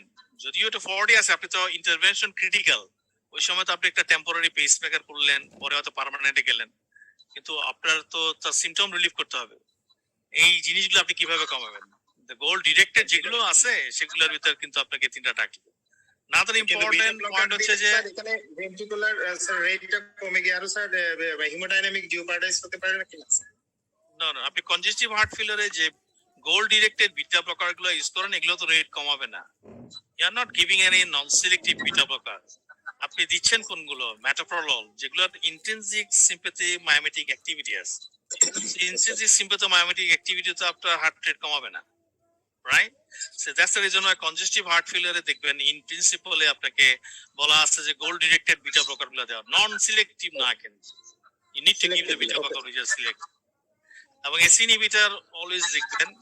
অনেকে এআরবি এর কথা বলতে চান, কিন্তু আমি আবারও বলি, there has been lot of trials between the ARB, whether it is a replaceable AC inhibitor or not is not. ARB AC inhibitor মতো congestive heart failure has not been proven to behave non-inferior, অথবা superior তো নাই, non-inferior যেসব design গুলো আছে সেখানেও সে প্রমাণ দেখাতে পারে নাই। সো ARB যদি হয়, এটা কোনো AC inhibitor সাইড ইফেক্টের জন্য আপনি দিচ্ছেন, not as a part of past primary principle. এটা মাথায় মনে রাখবেন, ওকে? আর there are other SGLT2 inhibitors আছে, MRA আছে, অনেক সময় স্ট্যাটিনের কথা বলা হয়, কিন্তু রিমেম্বার ওগুলো আউটকাম ভেরিয়েশন অনেক বেশি রোল প্লে করবে rather than the symptom relief আর আদার্স। ওকে, আমরা স্টেশন 4 এ চলে আসি। ডক্টর কৌশিক কিছু বলবেন? স্যার উনি সম্ভবত আগে হাতটা নামান নাই। আচ্ছা আচ্ছা আচ্ছা, okay okay. Station 4, This elderly male has exertional dyspnea, orthopnea, PND এবং চেস্ট এক্সেশন। এখানেও দেখেন যে আমরা কিন্তু চাচ্ছি এই এক্সের ভিতরে যা যা আছে ফাইন্ডিংস এগুলো কি আপনি বের করে ফেলতে পারেন কিনা। This is call the actual modality of OSPE। এই জন্য বলা হচ্ছে 6টা ইম্পর্টেন্ট অবজারভেশন আপনি এক্সরেতে দেখেছেন কিনা। What is the radiological diagnosis? What is the likely underlying cause of this complication? Are 4 important drugs that can be used. তাহলে আসেন অ্যান্সার দেখি। নাম্বার 1 একটা হচ্ছে যে অবভিয়াসলি 6টার মধ্যে একটা হলো কার্ডিওমেগালি, এটা তো বোঝাই যাচ্ছে। আপার লোব ডাইভারশন, অবভিয়াসলি দেখেন পালমোনারি ভেইন গুলো অনেক বেশি আপার লোবে ডাইভার্টেড আছে। This is number 2 finding. Number 3 Kerley B লাইনটা ক্লিয়ারলি বোঝা যাচ্ছে এইসব জায়গাতে প্যারালাল, এইসব জায়গাতে দেখেন Kerley B line and obviously on the left side as well and the right side as well. ECG chest lead, এটা ইম্পর্টেন্ট ইস্যু কারণ এটা পেশেন্টটাকে আপনি মনিটরিং করতেছেন এবং স্ট্যান্ডার্ড চেস্ট লিড দেওয়া আছে। এটা কিন্তু ফাইন্ডিং। জেবিপি লাইন একটা দেখবেন যে একটা মার্ক এখানে চলে আসছে, কিন্তু আপনি এটা দেখেছেন কিনা এটা ইম্পর্টেন্ট ইস্যু। যে মার্ক অবভিয়াসলি লাইন আপনি ইন্টারনাল যেগুলো ভেনে দিয়েছেন। আর একটা স্টার্নোটমি, এটা তো অবভিয়াসলি আপনারা দেখতেই পাচ্ছেন ওয়্যার। তাহলে এই ফাইন্ডিং গুলা কিন্তু আপনি মেনশন করছেন কিনা, দ্যাটস দ্য চেস্ট এক্সরে। আপনি যদি এক্সরে মডালিটি বুঝেন তাহলে কিন্তু এগুলো আপনাকে দিতে হবে। আর একটা হচ্ছে যে এই জায়গাতে আপনাকে দেখতে হবে রেডিওলজিক্যাল ডায়াগনোসিস, যেহেতু স্টার্নোটমি আছে আপনি তো বুঝে ফেলছেন যে এটা তো সিএবিজি করা হয়েছে, সুতরাং আপনি পোস্ট সিএবিজি লিখছেন কিনা এটা কিন্তু এক্সামিনার তখন জানতে চাবে, কারণ আপনি তো স্টার্নোটমি দেখেই ফেললেন, তাই না? সেটা পোস্ট সিএবিজি স্ট্যাটাস হবে এবং সেটার সঙ্গে কনজেস্টিভ কার্ডিয়াক ফেলিয়ার। কি কারণ এটা তো পরে আসলো, কিন্তু এটা হার্ট ফেলিয়ারের একটা চেস্ট এক্সরে, কোনো সন্দেহ নাই। আন্ডারলাইং এটিওলজির কথা বলা হয়েছে, most likely it is ischaemic heart, কারণ ও তো আসলে অলরেডি সিএবিজি করা আছে, তাই না? সুতরাং এটিওলজিক্যাল ডায়াগনোসিস এটা ইজি হবে, এটা করোনারি আর্টারি ডিজিজ হওয়ার সম্ভাবনা সবচেয়ে বেশি। কার্ডিওমায়োপ্যাথি আদার্স থিং আসতে পারে, কিন্তু এটা আনলাইকলি যে থ্রু দিস ওয়ান আপনি হবে, which is not very common in our country context যদি চিন্তা করেন। আর যথারীতি হার্ট ফেলিয়ারের জন্য দেখেন 4 মডালিটিস, মানে হচ্ছে যে যেগুলো আপনার already have an lot of evidence and প্রমাণিত সেগুলোই diuretics, ACE inhibitor, beta blocker. এখন ডিগক্সিন লিখতে পারেন SGLT inhibitor, recently SGLT inhibitor becomes higher priority rather than digoxin. ডিগক্সিনকে অনেক বেশি ডিসকারেজ করা হচ্ছে, সুতরাং আপনি এটা লিখলেও আমার মনে হয় নম্বর দিতে কোনো সমস্যা হবে না। এবং ক্ষেত্র বিশেষে কিছু কিছু ক্ষেত্রে ডিগক্সিনও কিন্তু আসলে রোল প্লে করে, unless you are sure about the arrhythmia or other thing যদি না থেকে থাকে। So this is again an X-ray which shows the congestive heart failure এবং কিভাবে তার মডালিটি অফ ম্যানেজমেন্ট হবে এগুলাকে কিছুটা ডিসকাস এখানে করা হয়েছে। কেমন? সো কোনো কোশ্চেনস আপনাদের? আর যদি থাকে আমি আসলে দু একটা জিনিস একটু বলি। দেখেন আপনারা যখন হার্ট ফেলিওর কে চিন্তা করবেন আর কি, মানে এখন তো ধরেন স্টেজ এবিসি আছে, ভাগ করে ফেলতে হয় লেস দেন 40 থেকে 49 এন্ড 49 এর উপর। 49 এর উপর মানে আসলে আপনি প্রিজার্ভ ইনজেকশন ফ্র্যাকশন আছে কথাটা বলতে যাচ্ছেন, এবং যাদের লেস দেন 40 থাকবে তাদেরকে বলতে যাচ্ছেন স্টেজ সি। তো এই ক্ষেত্রে ভেরি রিসেন্টলি এআরএনআই আছে, আপনারা জানেন সবাই, নিউ ইয়র্ক হার্ট অ্যাসোসিয়েশন এআরএনআই। এখন আপনি এআরএনআই দিতে পারবেন যদি এটা আসলে অবভিয়াসলি গ্রেড 2-3 এর উপর হয়, কিন্তু আপনি যদি ব্লাইন্ডলি কাউকে বলেন যে আমি 1-4 বুঝতেছি না other thing, you should go for the ACE inhibitor এবং এআরবি এজ এন রিপ্লেসমেন্ট। আবারও বলতেছি, never will be able ACE ইনহিবিটরের মতো সমকক্ষ কখনোই হবে না। You will never find valsartan will be similar to that of, এটা আবারও বললাম। সেকেন্ড, তারপরের পয়েন্টে আসবে বিটা ব্লকার। থার্ড পয়েন্ট আসতে পারে এমআরএ অথবা এসজিএলটি ইনহিবিটরস, এবং ডায়াবেটিক্স আপনি অবভিয়াসলি দিবেন, যদিও ডায়াবেটিক্স এর আউটকামে অনেক ভেরিয়েশন নাই, কিন্তু সিমটোমেটিক্যালি এটা আপনাকে রাখতে হচ্ছে। তাহলে এই 5টা মডালিটি আপনি মাথায় রাখবেন যখন আপনি স্টেপ 1 এ ম্যানেজ করবেন। এখন দেওয়ার পরে কিছু কিছু রোগী তো ভালো হবে, তাই না? যারা ভালো হবে তাদের গোল ডিরেক্টেড মেডিকেল ম্যানেজমেন্ট চলবে, জিডিএমটি। আর যদি আপনি লেস দেন 40% রেখে দেন তাহলে কিন্তু আপনি তাকে স্টেপ 2 তে রাখতে পারলেন না, আপনি স্টেপ 3 তে চলে যাবেন। স্টেপ 3 তে গিয়ে যথারীতি নিউ ইয়র্ক হার্ট অ্যাসোসিয়েশন যেগুলো আপনার গ্রেড 3-4 কিনে দেখেন। এখন এখানে সমস্যা হচ্ছে যদি ব্ল্যাক হয়, মানে আমাদের কনটেক্সটের মানুষজন অথবা আফ্রিকান আমেরিকান হয়, তাহলে কিন্তু আসলে আপনি ড্রাগ দিবেন, not the intervention.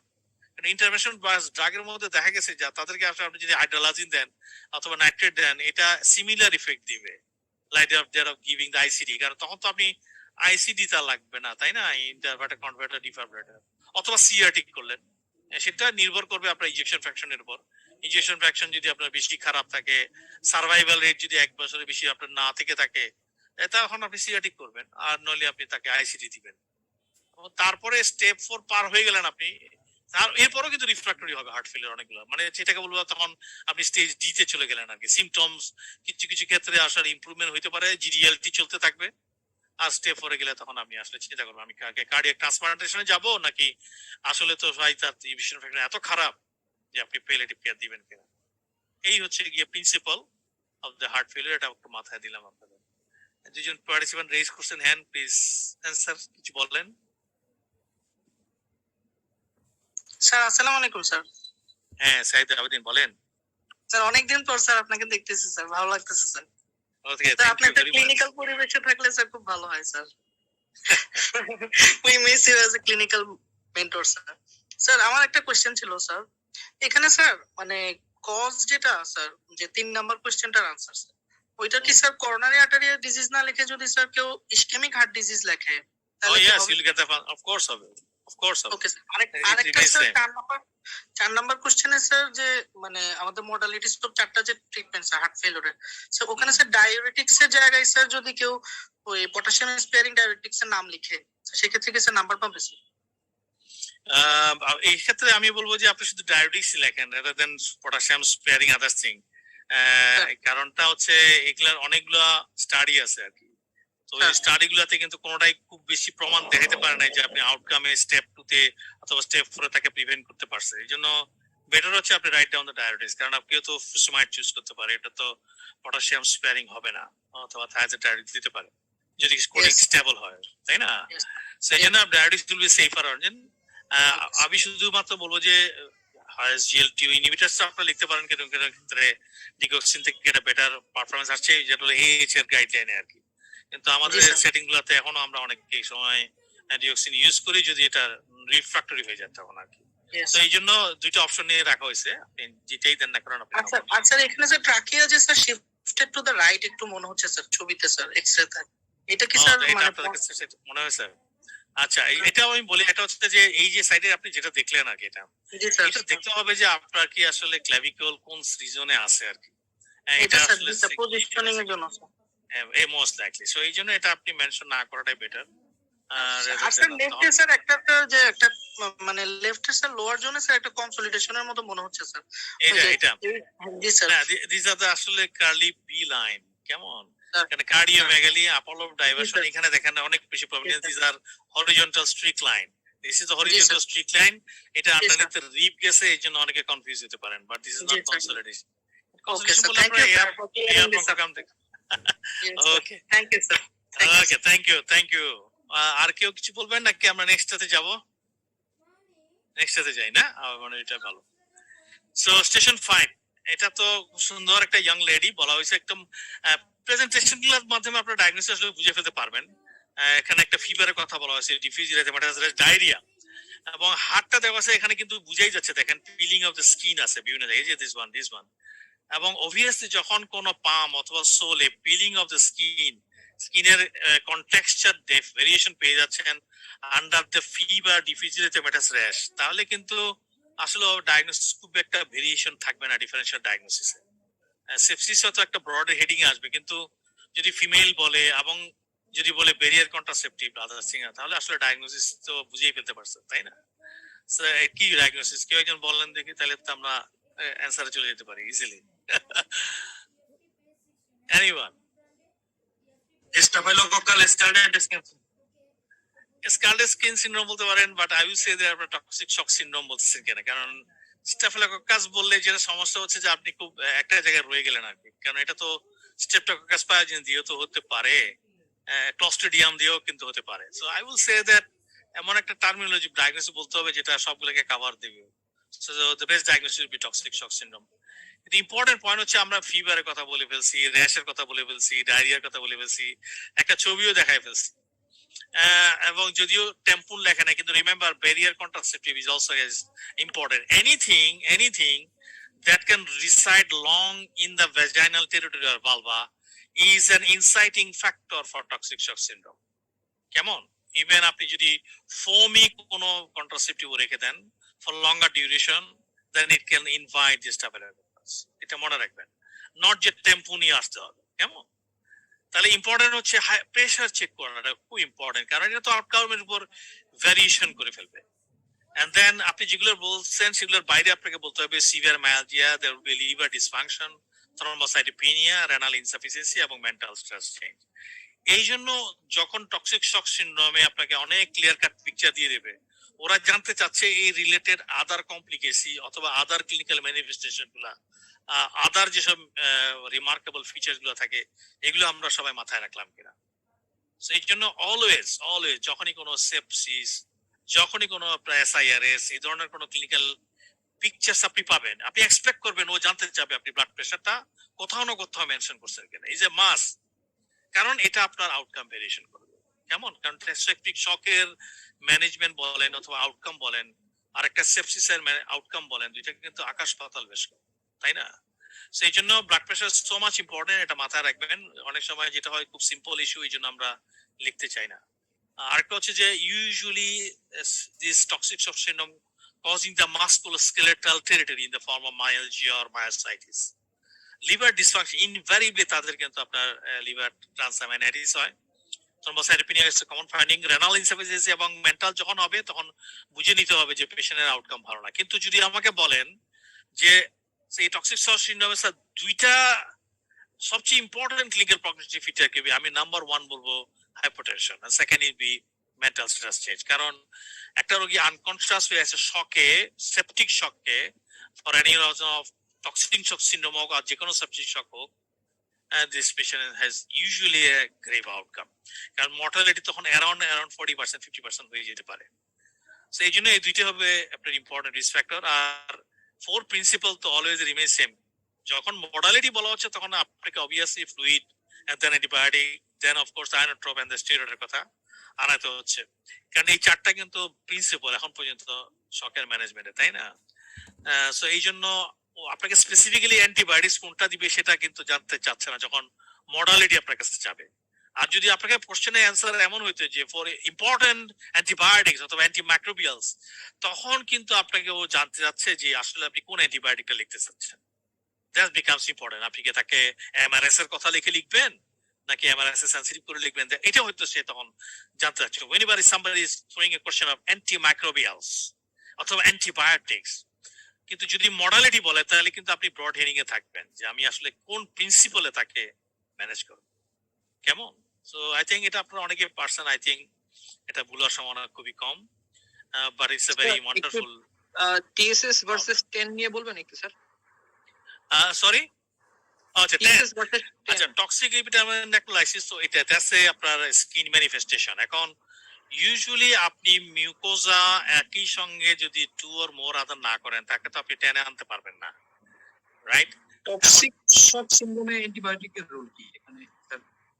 O yes, toxic shock সিনড্রোমেও role আছে, কারণ আপনি তো আন্ডারলাইং ইটিওলজি ব্যাকটেরিয়া চিন্তা করতেছেন, স্টাফাইলোকক্কাস অরিয়াস, আপনি যে চিন্তা করতেছেন স্ট্রেপ্টোকক্কাস পায়োজেন্স, আপনি যে চিন্তা করতেছেন ক্লোস্ট্রিডিয়াম। যদিও এইসব ক্ষেত্রগুলোতে সমস্যা হচ্ছে toxin mediated, yes toxin mediated, কিন্তু the fact that আপনি এগুলার ব্যাকটেরিয়াল আইডেন্টিফিকেশন থ্রু কালচার হয়তো আপনি পাবেন না, সুতরাং তাদেরকে তো আপনাকে অ্যান্টিবায়োটিক দিতে হবে, রাইট? সো এই জন্য আপনি কালচার নেগেটিভ হচ্ছে, তাদের টক্সিন মেডিয়েটেড করতেছে, ঠিক আছে, কিন্তু there are underlying aetiology of bacteria, so এটাকে তো কভার দিতে হবে। কেমন? সেই জন্য এটা আসবে। সো আসছেন আমরা নেক্সটটাতে যাই, স্টেশন 6। কেমন? এটাও আমার ধারণা আপনারা অনেকেই পারছেন যে 60-year-old woman present with arthritis এবং long history of recurrent painful ulcer of the mouth shown in the picture. Past medical history is notable for venous thromboembolism. অনেকগুলো ক্লু কিন্তু আপনাকে দিয়েছে এবং একটা ছবি দিছে। আমি বলবো যে এটা তো বুঝতেই পারতেছেন পেইনফুল আলসার মানে আপনি হয়তো বোঝানোর চেষ্টা করা হচ্ছে যে এটা অ্যাপটাস আলসারেশন কিনা, একটা বয়স্ক মহিলা 60 ইয়ার, রিস্ক ফ্যাক্টর গুলা বুঝাই দেওয়া হচ্ছে, আর্থ্রাইটিস বুঝাই দেওয়া হচ্ছে, এবং একটা ভেনাস থ্রম্বোএমবোলিজমের কথা বলা হচ্ছে। So obviously you can reach a diagnosis, তাই না? কিন্তু আমি বলবো যে যখন আপনারা ছবি দেখবেন, ই চেক এই যে অ্যাপটাস আলসারেশন গুলা আছে, এগুলা কি ক্লোজ ভিসিনিটিতে অনেক বেশি কিনা, এগুলা কি ফিব্রিনাস বেস কিনা, এগুলা সারাউন্ডিংটা কি ভেরি রেড কিনা, এগুলো কি আপনার হারপিটিফর্ম আলসারেশনের মতো কিনা, এগুলোকে কিন্তু হারপিটিফর্ম অ্যাপটাস আলসারেশন বলা হয়। তাহলে herpetiform aphthous ulceration with a fibrin base with a pseudomembrane of yellowish color should be separate from that other aphthous ulceration.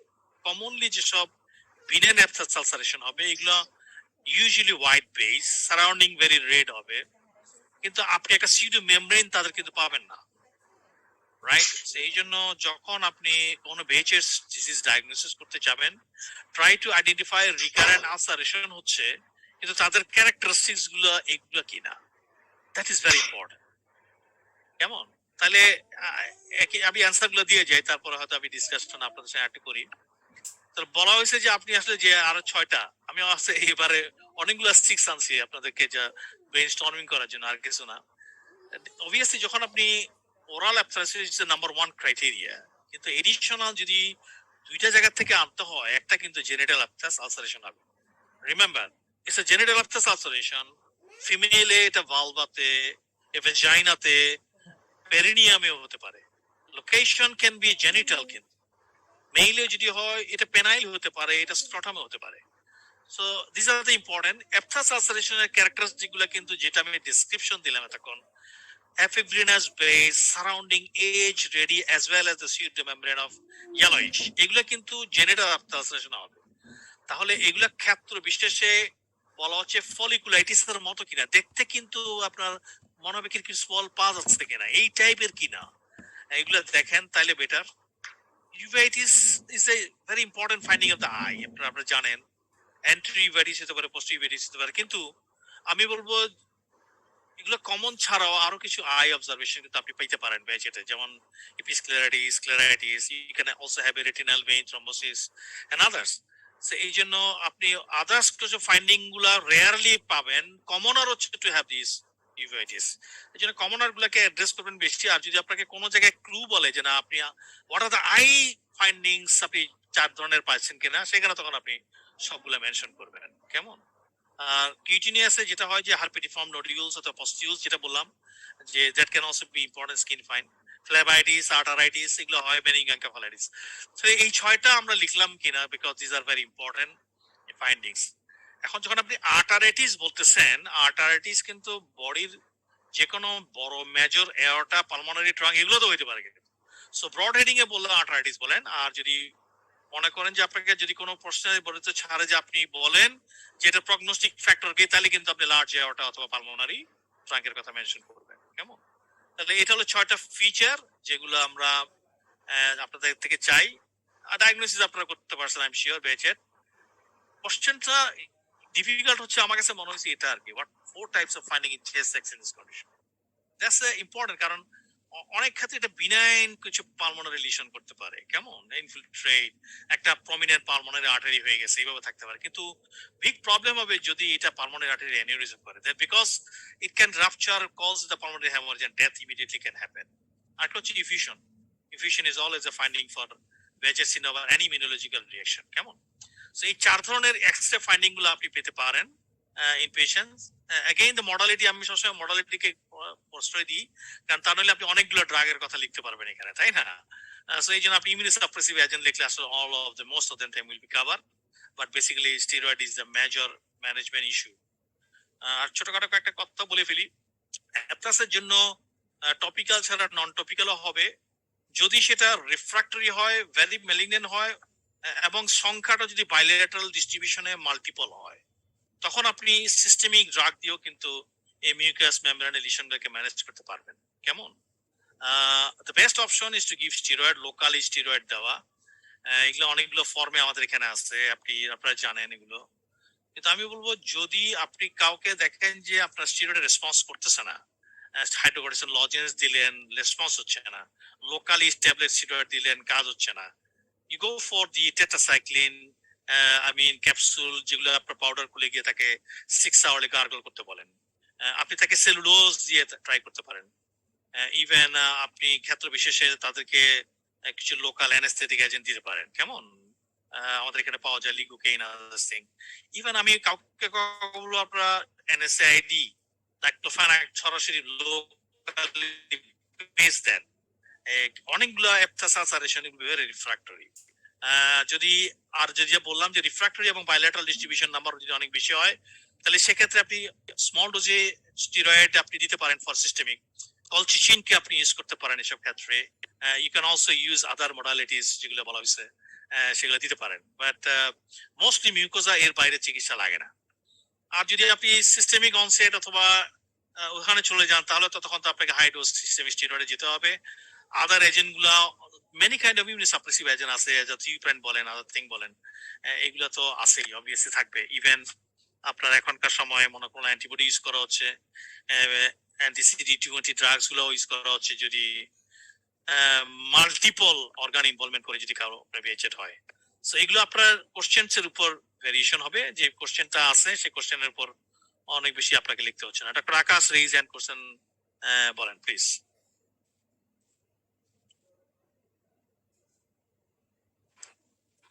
হ্যাঁ বলেন। ওয়ালাইকুম সালাম। স্যার OSPE কোশ্চেনটা স্যার একটু দেখেন কোশ্চেনটা। সরি, আচ্ছা আমার এটা কোথায় গেল? Page number 12। আমি পাচ্ছি না কেন, সরি। এই যে এটা না? হ্যাঁ এটা স্যার এটা কেন আইবিডি মেইনলি আলসারেটিভ কোলাইটিস না? আচ্ছা, আলসারেটিভ কোলাইটিস না কেন? এখন আপনার কথা হচ্ছে যে আলসারেটিভ কোলাইটিস এর মধ্যে কি আপনি recurrent painful ulceration of the mouth পাবেন কিনা, লং হিস্ট্রি হবে কিনা? আলসারেটিভ কোলাইটিস এর মধ্যে কি আপনি নোটেবলি তার ভেনাস থ্রম্বোএমবোলিজমকে লিংক করাতে পারবেন কিনা? আলসারেটিভ কোলাইটিস কি আপনার হাইপারকোয়াগুলেবল স্টেট মানেই যে আপনার ভেনাস থ্রম্বোএমবোলিজম হবে তা না। আবার আলসারেটিভ কোলাইটিস কি 60-year-old ওমেনে আপনি আসলে কমনলি এক্সপ্লেইন করবেন কিনা, রাইট? তাহলে আরেকটা হচ্ছে যে অ্যাপথাস আলসারেশনের আমি ডেসক্রিপশন দিলাম, এটা কি আলসারেটিভ কোলাইটিস হবে কিনা, রাইট? সেই জন্য সব অ্যাপথাস আলসারেশনে যে আপনার একই ধরনের ডেসক্রিপশন দিবেন তা না, কিন্তু আপনাকে লিখতে হচ্ছে এটা কি হারপিটিফর্ম অ্যাপথাস আলসারেশন, এটা কি ক্লাস্টারস অফ অ্যাপথাস আলসারেশন, এটা কি recurrent long history of the painful ulceration কিনা, সেটার সঙ্গে তো আপনাকে মিলাতে হবে, রাইট? সেই জন্য আপনি ওটাতে গিয়েছেন। আলসারেটিভ কোলাইটিস হলে আপনাকে ক্লু দিবে কি জিআইটি রিলেটেড কোন সিম্পটোম্যাটোলজি, কোথাও কিন্তু এখানে মেনশন নাই। সেই জন্য আমার মনে হয় না যে আপনি আলসারেটিভ কোলাইটিস এর খুব ইম্পর্টেন্ট ফাইন্ডিং আনবেন। আরেকটা হচ্ছে যে কোশ্চেনের ভিতরে তো বলছে যে আপনার অবভিয়াসলি এক্সরে, আপনি এক্সরের ভিতরে কি ফাইন্ডিং বাইর করতে পারবেন চেস্ট এক্সরেতে আলসারেটিভ কোলাইটিস, তাই না? সো এই জন্য এগুলো একটু চিন্তা করবেন যখন কোশ্চেন গুলো দিবে, যে আসলে কোন দিকে যেতে যাচ্ছে, কি রিস্ক ফ্যাক্টর দেখানো হইলো, কোন এজ কে বলা হইলো, জেন্ডারটাকে কেন স্পেসিফিক করা হইলো, কেন এই অংশটাকে আর্থ্রাইটিস থেকে মেনশন করা হইলো না যে মনো আর্থ্রাইটিস না গে অলিগো আর্থ্রাইটিস, কেন এটাকে আপনার স্মল জয়েন্টের কথা লিখলো না, এগুলোকে একটু মাথায় খেলাবেন, কেমন? তাইলে আপনারা হয়তো ক্লুটা বেশি ইজিলি পাবেন। ওকে, এটা তো তবে এটা স্যার একটা স্ট্রং ডিডি উনি যেটা বলছেন, তাই না স্যার? ইয়েস, এটা ডিফারেনশিয়াল ডায়াগনোসিস আসবে, কিন্তু আমি আবারও বলি আপনাকে আলসারেটিভ কোলাইটিস এর কোন জায়গায় যদি আনতে হয়, it will never give you starting with aphthous ulceration. বেসিটে যেভাবে স্যার পেইনফুল আলসার হয় অনেক বেশি, এটা মনে হয় ওই আইবিডি তে হয় না স্যার। এক্স্যাক্টলি, এই জন্য আমি বলছি আপনাকে ওই চুজ দেখতে হবে, are you dealing with something having a fibrinous base or not, are you dealing something of the pseudo membrane of the on the over of the aphthous ulceration, এটা তো আপনি অন্য aphthous ulceration পাবেন না। সিমিলারলি অনেক সময় দেখবেন যে এসএলই তে একটা ডিডি আমরা লিখে রাখি aphthous ulceration হয়, কিন্তু SLE oral ulceration is not aphthous ulceration. Okay, this will be painless. তাদের পেইনফুল আলসার হতে পারে, অ্যাপথাস হতে পারে, কিন্তু তার মানে এটা ক্রাইটেরিয়া নয়। আরেকটা হচ্ছে এই যে জিনিসগুলো বলা আছে, এগুলো যখন ডায়াগনস্টিক ক্রাইটেরিয়া আপনি সেট করতে যাবেন তখন কিন্তু এটা অবজার্ভ হইতে হবে। তাহলে পেশেন্ট আমাকে বলছে আমার মুখে ঝাল লাগে, আমার একটা ঘা ছিল লাল, it will not be a diagnostic criteria, কারণ কোনোটাই কিন্তু সিঙ্গেল ডায়াগনস্টিক ক্রাইটেরিয়া নয়। So what you need is to identify the আপনি ইন্টারন্যাশনাল ক্লাসিফিকেশনে যাচ্ছেন কি যাচ্ছেন না, যেতে গেলেই দেখবেন যে ইয়েস স্কিনের ম্যানিফেস্টেশনের herpetiform ulceration need to be diagnosed by a dermatologist or an internist, অথবা পেশেন্টকে অবজার্ভ হইতে হবে, right? All the criterias are like this. এই জন্য আপনি যেটা দেখেছেন এটাকে খুব ইম্পর্টেন্টলি আসলে অবজার্ভ করে লিখতে হলে the diagnosis should be best rather than others, কেমন? আসলে আমরা স্টেশন 7-এ যাই। 69-year-old ম্যান, এটা তো মোটামুটি একটু সিভিয়ার ইজি, মানে অনেক কিছু ক্লিয়ার আপ করে দেওয়া হয়েছে, কিন্তু আপনাকে আটকানোর জন্য কোনো প্রশ্ন না, কিন্তু আমরা চাই যে আপনারা ডায়াগনোসিস করেন। সো একটু সিভিয়ার হেডেক নিয়ে আসছে এবং লেফট থার্ড ক্রেনিয়ানা পালস, ইভেন ছবিটা না দিলেও সমস্যা হতো না, আরো বেশি অগমেন্ট করার জন্য একটা ছবি দেওয়া হয়েছে যেটা আপনি বুঝতে পারেন complete ptosis, yes it is third nerve, কারণ কমপ্লিট না হলে তো আপনার সিম্পাথোমায়োমেটিক গুলো তো প্রবলেম হতে পারে, তাই না? আর এটা ইমেজিং, আপনি ইমেজিংটাকে চেক করছেন কিনা ভালো মতো, এটা হলো যে উদ্দেশ্য। এবং আপনি দেখবেন যে আপনি পিটুইটারিতে যদি স্মল দেখেন, yes this is the finding, right, তাই না? আবার হাইপোনাট্রিমিয়ার কথা লিখছে এবং সবগুলো হরমোন কমাই দিয়েছে, অবভিয়াসলি you can, কিন্তু প্রবলেম হচ্ছে একটা 69-year-old and this is man, and look, most of the time যদি এই ধরনের ফিচার্স গুলো দেয়, আপনি কত ফিমেল লেডি, তার একটা রিপ্রোডাক্টিভ এজ গ্রুপে দিবে, so that you can reach a Sheehan. এখন আপনি বলতে পারবেন যে না এটা তো মেল, আপনি তো আর শিহানের দিকে যেতে পারতেছেন না, তাই না? তো the diagnosis will be not, আপনি মেল শিহান লিখবেন নাকি ইয়া লিখবেন, ভেরিয়েশন আছে, এখনকার সময় মেল শিয়ানো বলে কোন কোন ক্ষেত্রে, কিন্তু the ideal should be pituitary apoplexy, কেমন? অথবা hemorrhagic infarct লেখেন। যদি আপনারা ওকে মেল শিহান ডায়াগনোসিস করতে চান, তাহলে আমি বলবো যে তাদেরকে কোন জায়গায় আপনাকে কোয়াগুলেশন ডিফেক্ট করে হ্যামোরেজিক ইনফার্ক্ট করেন, অথবা শুধু ইনফার্ক্ট লেখেন, হাইপোপিটুইটারিজম করেন, এবং স্পেসিফিক্যালি যদি এটা ভ্যানোমাস কোন স্নেকের জন্য লেখেন, সেটা হয়তো মেল শিয়ান হবে, বিকজ দিস টার্মিনোলজি মেল শিয়ান has been reported in some of the books, কেমন? তাহলে এটা পিটুইটারি অ্যাপোপ্লেক্সি। অনেকগুলো কারণে এই রোগীটা হতে পারে, বয়স্ক লোক, পিটুইটারি একটা টিউমার হতে পারে। ইম্পর্টেন্ট হচ্ছে pituitary tumour itself may not cause any apoplexy unless it is irradiated. এই জন্য ইরাডিয়েটেড পিটুইটারি টিউমার কিন্তু একটা ডিফারেন্সিয়াল ডায়াগনোসিস থাকে।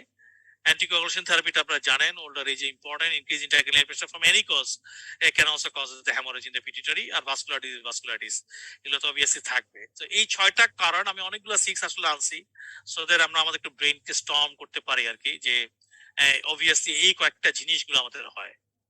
আর একটা তো আপনাকে প্রেজেন্টেশন দিছেই, ক্রেনিয়াল নার্ভ পালসি হয়ে গেছে, কিন্তু বলছে আর কি কি ধরনের প্রেজেন্টেশন হতে পারে। এটা কিন্তু যেহেতু haemorrhage within the pituitary gland, visual field defect বুঝতে পারছেন, এটা নিয়ে আসতে পারে। অবভিয়াসলি হ্যামোরেজ বেশি অল্টার মেন্টাল স্ট্যাটাস থাকবে, আনকনশাসনেস, ইম্প্যাক্ট কনশাসনেস, আর ইম্পর্টেন্টলি অ্যাকুয়েট এড্রোকার্ডিক্যাল ক্রাইসিসটা লিখছেন কিনা, এটা হলো important clinical manifestation in many of the case of the pituitary apoplexy. আপনি যে যে বয়সে এটা করেন না কেন, ঘটনা কেন, এই ক্ষেত্রে যদি থেকে থাকে, one of the best option long term management is a surgery, it is for sure, কেমন? বিশেষ করে নিউরোসার্জনদের আপনার অপিনিয়ন লাগে, অনেক ক্ষেত্রে surgery intervention can causes many of the resolution, কিন্তু যেহেতু তার হরমোনাল ডিফিসিয়েন্সি গুলো অলরেডি দিয়ে দিছে, তাহলে আপনার হয়তো এই রোগীটার জন্য মাল্টিপল হরমোন ফল এবং লং টার্ম ম্যানেজমেন্ট কথা লিখছে, এটা আপনার কথা মেনশন করা দরকার। So I think you reach this one, আমার মনে হয় এটা অনেকেই পারছেন। আমি জানি না এই 6টা আইটেম আপনারা অনেকে পারছেন কিনা, বাট অবভিয়াসলি যারা সাম ট্রিক্স, যে ট্রিক্স গুলো যদি অ্যাপ্লাই করেন তাহলে হয়তো অ্যান্সার দিতে পারবেন। সো দিস ইজ পিটুইটারি অ্যাপোপ্লেক্সি, ওকে? আসেন আমরা নেক্সট স্টেশনে যাই। স্টেশন 8, এটা 43-year-old ম্যান যার পলিউরিয়া, আর্থ্রালজিয়া, এখানেও কিন্তু অনেকগুলো ক্লু আছে, হেপাটোমেগালি আছে। ফিজিক্যাল এক্সামিনেশনে, ল্যাবরেটরিতে আমি কিন্তু বলে দিচ্ছি, দেখেন যে তার ডায়াবেটিস হয়ে গেছে, রাইট না? Alkaline phosphatase raise up, transferrin saturation is very important, এটা 99% লেগেছে, সো এটা obviously gives us a serious clue, তাই না? এবং যদি কোনো transferrin saturation in this background setting এ এভাব 90% এর মতো মেনশন করে, তাহলে আপনি আসলে যে ডায়াগনোসিস করেন না কেন হেমাটোমাটোসিস, এটা হেরিডিটারি হইতে হবে। Okay, so do not make a diagnosis of secondary hemochromatosis when somebody write down transferrin saturation 99%, please. এটা আপনাকে, ধরেন আমি হয়তো নম্বর আপনাকে সরাসরি হেমোক্রোমাটোসিস দিতাম, কিন্তু অনেকে হেরিডিটারির জন্য আলাদা নম্বর রাখবে, হেমোক্রোমাটোসিসের জন্য আলাদা নম্বর রাখবে। You write down hereditary haemochromatosis, কেমন? এবং দেখবেন ও মেল লিখছে কেন, কোন বয়সে লিখছে। 43 ইয়ার ওল্ড লেখার কারণটা কি? অনেকে রিচ করে ফেলতে পারবে উইথ দিস ওয়ান, যেটা হেরিডিটারি হেমাটোমাটোসিস, পলিউরিয়া আছে, ডায়াবেটিস আছে, এটা রেইজ আপ থাকে, কিন্তু এটা কোন টাইপ? কারণ হেরিডিটারি হেমাটোমাটোসিস তো অনেকগুলো টাইপ আছে, তাই না? টাইপ 1, 2, 3, 4, এবং এখানে আপনাকে বলতে পারে কিন্তু যে আপনার যদি এই বয়সে এটা কোন ধরনের আপনার ইনহেরিটেন্স হবে, অটোজোমাল রিসেসিভ হবে না অটোজোমাল ডমিনেন্ট হবে। আমি বলবো যে 1, 2, 3 ইউজুয়ালি রিসেসিভ ফর্ম হয়, 4টা একটু আপনার ডমিনেন্ট টাইপ হইতে পারে, এবং আপনি যদি অ্যারাউন্ড 40-60 ইয়ার্স পান এটা টাইপ 1 হবে। আপনি যদি ইয়াঙ্গার এজ দেখে একই রকম presentation slave grey skin bronze diabetes দিয়ে দেয়, তাহলে আপনি কিন্তু এটা আইদার টাইপ 2 অথবা টাইপ 3 তে আসতে হবে। You can't go for the type 1 there. এগুলো বলার উদ্দেশ্য হচ্ছে এক একটার কিন্তু জিন আলাদা, আপনারা জানেনও। হয়তো আপনাকে কমন জিন জানতে চাবে, যে কঠিন কিছু করার চেষ্টা করবে না, আপনি HFE জিনের কথা জানেন কিনা জানেন, কিন্তু রিমেম্বার স্টাম জিন আছে, দেয়ার আর আদার ক্রিটিক্যাল কিছু জিন আছে যেগুলো কিন্তু রেসপন্সিবল হয়ে থাকে টাইপ 2, টাইপ 3 এবং টাইপ 4 এর জন্য। সো এই জন্য আমরা কি আসলে ওইটাও বুঝি কিনা, এটা ক্ষেত্রে বিশেষ আপনাকে লাগতে পারে, বিশেষ করে পোস্ট গ্রাজুয়েশনের জন্য। যদি আপনি হ্যাম জিন বলেন তাহলে সেটা টাইপ 2 আপনার হেমাকোমাটোসিস হয়ে যায়। যদি SLC নামে একটা জিন আছে আপনারা জানেন, এটা যদি হয় TFR জিন আছে, এটা টাইপ 3 হয়ে যাবে। So that will be variation. এই জন্য দেখবেন অ্যান্সারের ক্ষেত্রে আমি কিন্তু খুব স্পেসিফিক করার চেষ্টা করছি আপনাদের এখানে, যে যখন আপনি ফিচার্স বলেন hypochondrium, congestive heart failure, arterial fibrillation, cirrhosis of the liver, obviously এই চারটা হচ্ছে আদার ক্লিনিক্যাল ম্যানিফেস্টেশন। কারণ পলিউরিয়া, আত্রা যেগুলো তো হেপাটোমেগালি বলেই দিছে, এগুলো বলে তো লাভ হচ্ছে না, এটা তো আপনাকে জানাই দিছে, তাই না? স্কিনটা তো দেখেই দিছে। তো আপনি যদি কেউ লেখেন যে স্লেট গ্রেন স্কিন হবে, তাহলে এটা হবে না কিন্তু, কারণ এটা তো বলে দিছে আপনাকে। আপনাকে লিখতে হবে হাইপোকন্ড্রিয়াম, আমার হার্ট ফেলিয়ার হতে পারে, অবভিয়াসলি এটা বুঝতে পারেন, যেহেতু আয়রনের অনেক ওভার ডিপোজিশন হয়। Arterial fibrillation is a very common finding actually. Cirrhosis of the liver, এটা তো আপনাকে মেনশন করতে হচ্ছে। লিভার বায়োপসি দিয়ে অ্যাকচুয়ালি কনফার্মেশন করা যায়। একটা হলো হিস্টোপ্যাথোলজিতে আপনি আয়রন প্রোটিন স্টেইন করলেন, কি পরিমাণ আয়রন কনসেন্ট্রেশন আছে, ট্রান্সফারেশন দেখা যায়। কিন্তু ইম্পর্টেন্ট ওখানে আপনি জেনেটিক মার্কারটা দেখতে পারেন। That's a more important confirmation, HFE gene, to make a type 1 hereditary haemochromatosis. কেমন? আর এটা জানেন সিরোসিস হয় তাদের কার্সিনোমা ডেভেলপ করতে পারে। এটা এই জন্য প্রশ্ন দিচ্ছে আর কি, পরবর্তী সময়ে তার গ্রেভ কি কমপ্লিকেশন হতে পারে লিভার কার্সিনোমা। আর যেহেতু এটা হেরিডিটরি, সুতরাং আন্ডারলাইং এটিওলজি কথাবার্তা আসবে না। আপনি আসলে ফ্লেবোটমি এবং চিলেশন ছাড়া অন্য কোনোটা এখন দিতে পারবেন কিনা, কোনো রোল আছে কিনা বলে, কারণ এটা তো বেসিক্যালি প্রবলেমটা তো জেনেটিক, সুতরাং এটা অ্যাবজর্পশন আপনার জিএ একটাই হবে। কেউ যদি বলেন স্যার লিভার ট্রান্সপ্লান্ট লিখবো, এটা আসলে সঠিক অ্যান্সার হবে না, কারণ আন্ডারলাইং এটিওলজির কজের কথা বলছে তো, তাই না? তাহলে একটু চিন্তা করে অ্যান্সার দিতে হবে আর কি এগুলাকে। আপনাদের যখন দিবেন তাহলে কিন্তু পুরো মাসটা আপনারা পেয়ে যেতে পারেন। বাট অবভিয়াসলি যে চারটা ফিচার এবং হেরিডিটারি হেমাটোমাটোসিস লিখলেই কিন্তু আপনাদের পাস মার্কটা উঠে আসবে বলে আমি মনে করি, even though you can skip the 3 and 4 and 5, right? So আমরা প্রায় শেষের দিকে। 9 ভেরি সিম্পল। এটাও কিন্তু দেখেন রিস্ক ফ্যাক্টর গুলো বলে দিছে, কিন্তু 65 ইয়ার ওল্ড ম্যান, সুতরাং এই দুইটার বাইরে অন্য কিছু যদি চায় তাহলে রিস্ক ফ্যাক্টর যাবে, এটা হলো কথা। Fatigue, right flank pain, ankle oedema এবং laboratory shows increase enzyme value, microscopic haematuria. তাহলে দেখেন মাইক্রোস্কোপিক হেমাচুরিয়া, ফ্ল্যাঙ্ক পেইন, আর এখানে অবভিয়াসলি একটা ছবি দেখতেই পাচ্ছেন, সো ম্যাচ ইজ দেয়ার। তাহলে তো ট্রায়াল আপনাকে দিয়েই দিল, তাই না? সুতরাং লাইকলি ডায়াগনোসিস ডেফিনেটলি আপনারা পারছেন, এটা রেনাল সেল কার্সিনোমা। কিন্তু ইম্পর্টেন্ট হচ্ছে এই দুইটা রিস্ক ফ্যাক্টর ছাড়া আপনি আর 6টা important risk factor beside this mention, এটা দুইটা ছাড়া আপনি বলছেন কিনা, এটা হলো আমরা জানতে চাই। তাহলে আপনি ওখানে আপনার নাম্বারটা পেয়ে যাবেন। আরেকটা ইম্পর্টেন্ট জটিল প্রশ্ন হচ্ছে ইনক্রিজ লিভার এনজাইমের কারণটা কি। মানে এটা প্রশ্ন দেওয়ার উদ্দেশ্য হচ্ছে, আগে আপনারা জানেন রেনাল সেল কার্সিনোমা ইন্টারনেস্টাল টিউমার, এটা obviously different kind of presentation গুলো হয়। আপনি যদি লিভার এনজাইম চিন্তা করা হয় কোন জায়গায়, তাহলে কোন একটা ম্যালিগনেসি চিন্তা করা, এটা কি লিভার ম্যাট ছিল? এখন এখানে যে আপনি লিভার ম্যাট চিন্তা করতেছেন না, এটা জানতে চাচ্ছে, কিন্তু that's the most important part. একটা সিনড্রোমও আছে, এটা আপনারা জানেন। তাহলে অ্যান্সার গুলো হচ্ছে রেনাল সেল কার্সিনোমা। আদার 6টা রিস্ক ফ্যাক্টর হচ্ছে smoking, obesity, hypertension, polycystic kidney disease, environmental toxin। যদি স্পেসিফিক লেখেন, যদি এনভায়রনমেন্টাল লেখেন তাহলেও নম্বর পাবেন। পেট্রোলিয়াম প্রোডাক্টস লিখতে পারেন, আনস্টপেজ, স্ট্রোজেন থেরাপি, বনিপিল, লেন্ডো আছে। 7-8টা দেওয়া হলো, কিন্তু 6টাকে আপনাকে অ্যান্সার দেওয়া হবে আর কি, কেমন? আর লিভার এনজাইমটা স্টফার সিনড্রোম বলে আর কি, এবং আসলে এটা কোলেস্টেসিসের জন্য হয় রাদার দ্যান আদার। এন্ড আপনি যত ধরনের মডেল, অনেক ধরনের চিকিৎসা কিন্তু এখন আসছে, কিন্তু যদি বেস্ট লেখে ইমেন্স সার্জারি। ইভেন যদি ম্যাথসও হয়, আপনাকে যদি বলে বেস্ট ট্রিটমেন্ট অপশন, আপনি লিখবেন সার্জারি। ওকে, ইন্টারফেরন থাকবে, ইমিউনোসাপ্রেসিভ থাকবে, অ্যান্টিসিডিটিভ থাকবে, রিডক্সিম্যাব থাকবে, ইন্টারলিউকিন থাকবে, 1A3B, all will be there, no problem. কিন্তু রিমেম্বার ওয়ান ইম্পর্টেন্ট, কিছু মেটাসিস হলে সেকেন্ডারি পার্ট হিসেবে ইমিউনোথেরাপি অথবা টার্গেটেড থেরাপি গুলোর কথা আসবে। ম্যাথস না হলে এটা আসার সম্ভাবনা কম। কিন্তু হোয়াট এভার দ্য ইডিওলজি এবং স্টেজিং থাকুক না কেন, the best option will be to be selected. Okay, so anyone কেউ শেয়ার করতে চান কিছু অথবা কোনো প্রশ্ন থাকলে কোনো কমেন্ট থাকলে করতে পারেন। আর আমরা অনেক দেরি করে ফেলছি, লাস্টে চলে আসি না, শেষ। এটা অবভিয়াস 26 ইয়ার দেখেন একটা ইয়াঙ্গার এজ কে দেওয়া হচ্ছে, চুজ করে seasonal allergy, frequent bouts allergy, nasal deformity. নকের ছবিটা দেওয়া হয়নি, কানের ছবিটা দেওয়া হয়েছে। Cigarette smoking is the presentation of epigenetic non healing ear ulcer, এবং লুক এট দিস ওয়ান, এটা একেবারে নেক্রোটিক আলসারেশন হয়ে কানের একটা অংশ চলে গেছে। তাহলে লাইকলি ডায়াগনোসিস এগুলা থেকে চলে আসবে, তাই না? যে একটা সাইনোসাইটিস আছে, কফ আছে, এপিস্টেক্সিস আছে, একটা কানের সমস্যা আছে, তখন তো বুঝাই গেল। কিন্তু আমরা জানতে চাই যেগুলো মেনশন করছে এর বাইরে যে কোনো আদার প্রাইমারি সাইট, এটা 6 আদার প্রাইমারি সাইট আপনারা ইনভলভমেন্ট বলতে পারলেন কিনা। আরেকটা হচ্ছে যে নেজাল ডিফর্মিটি ছবি দেন, কিন্তু প্রশ্ন দিতে পারে আপনাকে নেজাল ডিফর্মিটি নিয়ে, যে আপনি বলেন নেজাল ডিফর্মিটির আর কি কি ডিফারেন্সিয়াল ডায়াগনোসিস করতে পারেন। ও বুঝিয়ে ফেলছে আপনি ডায়াগনোসিস ধরে ফেলছেন কিন্তু, কারণ আপনি অনেক ক্লু পাইছেন কিন্তু, younger, male, season allergy, sinusitis, nasal deformity, cigarette smoker, non healing ear এবং ছবি। সো অবভিয়াসলি এটা আপনার মাইক্রোস্কোপিক পলিঅ্যাঞ্জাইটিস উইথ গ্রানুলোমাটোসিস, প্রেগন্যান্স গ্রানুলোমাটোসিস লিখতেও পাবেন, এটা যদি লেখেন আর একটু ভালো। আর এই আদার হচ্ছে এই 6টা কিন্তু প্রাইমারি সাইট হতে পারে। So it can be easily primarily আপনার কোশ্চেন কিডনি দিয়ে শুরু করতে পারে, কি somebody can start with the lung, skin, eye, joint, central nervous system, কারণ এটা অবভিয়াসলি কোনো একটা জায়গাতে স্টার্ট হইতে পারে প্রসেসটা, নট নেসেসারিলি অলওয়েজ ইএনটি থাকবে, কেমন?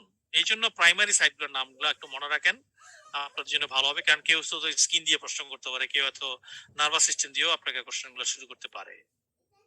কিন্তু নাকের ডিফর্মিটি যেটা হয়, স্যাডেলের মতো হয়ে যায় এবং আপওয়ার্ড সাইডটা বেশি আপনার স্যাডলিং হবে রাদার দ্যান লোয়ার পার্ট। এই জন্য ল্যাপারোস্কোপি, মাইক্রোস্কোপিক সারা, রিল্যাপসিং পলিকন্ড্রাইটিস, কনজেনিটাল সিফিলিস, অফকোর্স আপনাকে 3টা ডিফারেন্সিয়াল ডায়াগনোসিস আসতে হবে। আর ডায়াগনোসিস আপনারা জানেন, এএনসি তো অবভিয়াসলি যদি স্যার আমি এএনসি করেন, এটা যদি পজিটিভ থাকে তাহলে এটা ডায়াগনস্টিক অলমোস্ট কনফার্মেশন আসবে, যদি আন্ডারনিথ ক্লিনিক্যাল ম্যানিফেস্টেশন থাকে। আর মডালিটি মানে স্টেরয়েড ইমিউনোসাপ্রেসিভ এজেন্ট, যে এজেন্টই আপনি লিখতে চান লেখেন, কিন্তু ইট রিমেইনস দ্য ইমিউনোসাপ্রেসিভ, তাই না? তো I think that's all. I think আমরা 10টা স্টেশন নিয়ে আপনাদের সঙ্গে ডিসকাস করলাম। আমি জানি না আপনাদের কতটুকু উপকার হয়েছে অথবা কতটুকু আপনারা এনজয় করছেন, but this are brainstorming.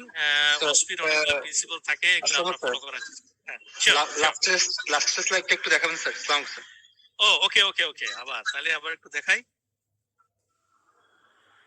Sir 3 নম্বর যদি একটু দেখাতেন স্যার। 3 নম্বর প্রথম থেকে একটু দেখান, আনসারটা একই স্টেশন। ও আচ্ছা, অ্যানসারটা জাস্ট। ও অ্যানসারটা না, আমি কি অ্যানসারটা দেখাচ্ছি না কোশ্চেন দেখাচ্ছি, তাই না? আমি আবার একটু শেয়ার করি। আচ্ছা, অ্যানসারটা। So this is the last one answer I think. হ্যাঁ, দেখাচ্ছে, এখন দেখাচ্ছে না? দেখাচ্ছে। এখানে 1.6 0.5 into 3 সেন্ট্রাল নার্ভাস ল্যাপারোসিস পরিগণনের জন্য, 0.5 হচ্ছে এএনসি এর জন্য, খুব বেশি নম্বর নাই কিন্তু। আর 2টা মডালিটির জন্য মাত্র 1। আপনি এই জন্য আমি বলছি, দেখেন আপনি যখন কোনো ফিচার্স গুলোকে বলে ফেলতে পারবেন কোনো পিক্টোরিয়াল দেখে, দেন অ্যাকচুয়ালি আপনি পাস হয়ে যাওয়ার কথা।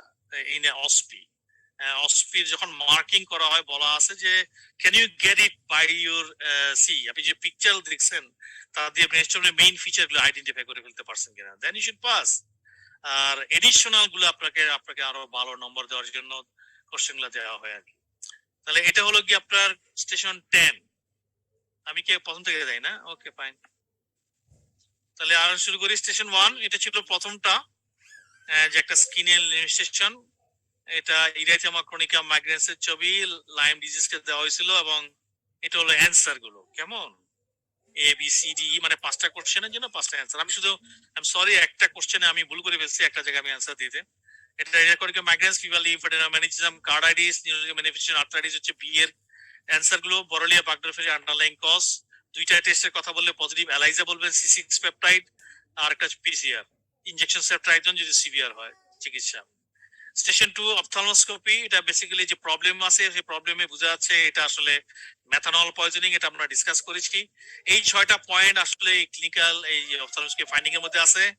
Dilatation retinal artery, possible splinter haemorrhage, retinal oedema, optic nerve disc, blur margin, reddish hyperaemia optic nerve disc, possible white exudates. এই জিনিসগুলো আপনাকে মেনশন করবেন। অপথলমোলজি ডায়াগনোসিস হচ্ছে পেপিলাইটিস, মেথানল পয়জনিং, 4টা modality sodium bicarbonate, ethanol, folic acid, haemodialysis.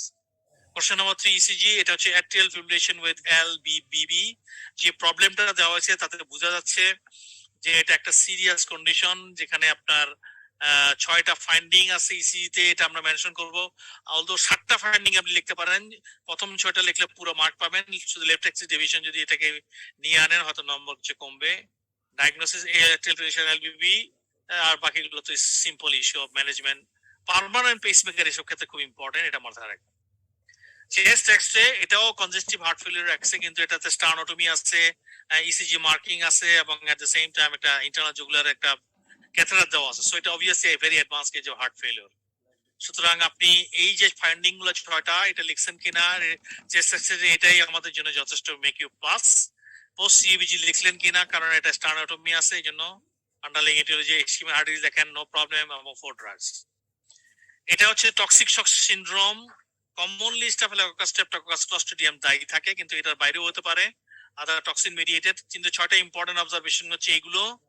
আপনি organ গুলোকে mention করেছেন কিনা, ব্লাড প্রেশার এবং myalgia is very important. Liver dysfunction mention করেছেন কিনা, hypotension, mental status, prognostic factor, এবং 4টা প্রিন্সিপাল অফ ম্যানেজমেন্ট।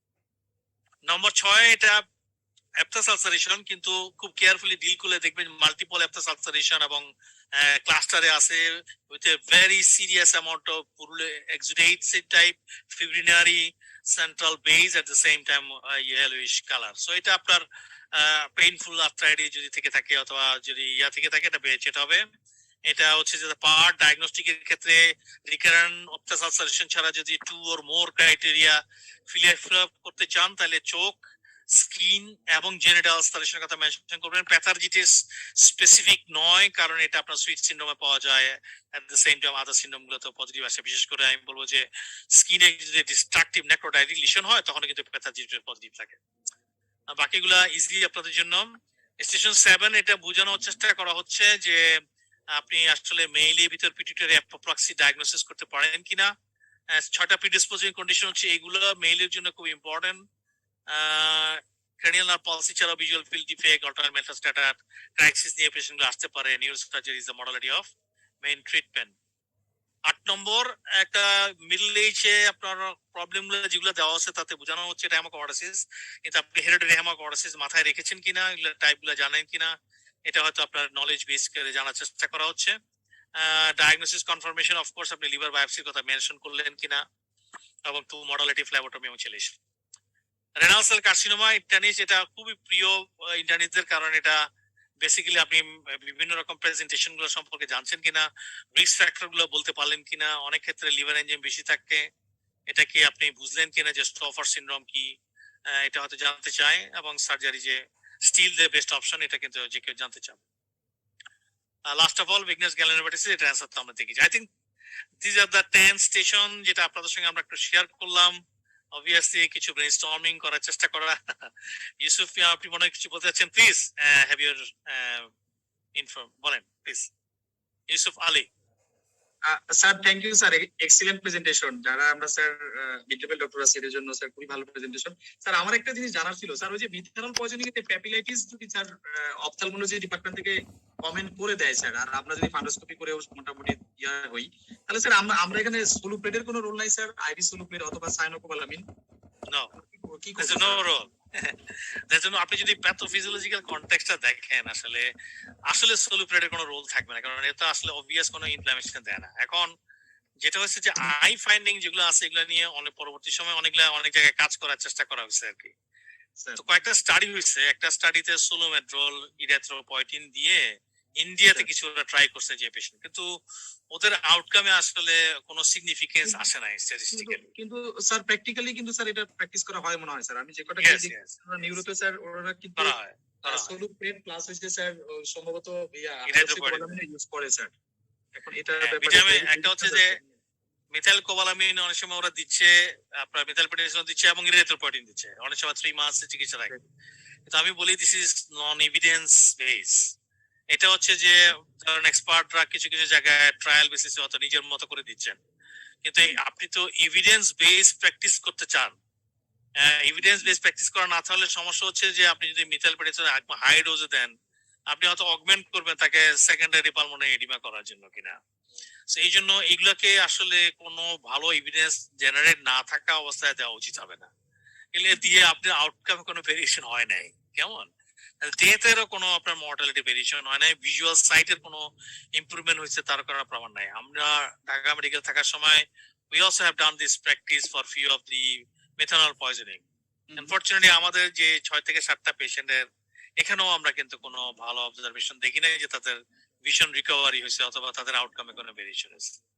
সো এটা practice should not be done আর কি অ্যাকচুয়ালি। রেদার আমি বলবো আপনি আর্লি তাকে সোডিয়াম বাইকার্বনেট ডায়ালিসিস আনতে পারেন কিনা, সেটা কিন্তু ওদের আউটকাম অনেক ভেরিয়েশন দিবে, এটা মনে রাখতে হবে, কেমন।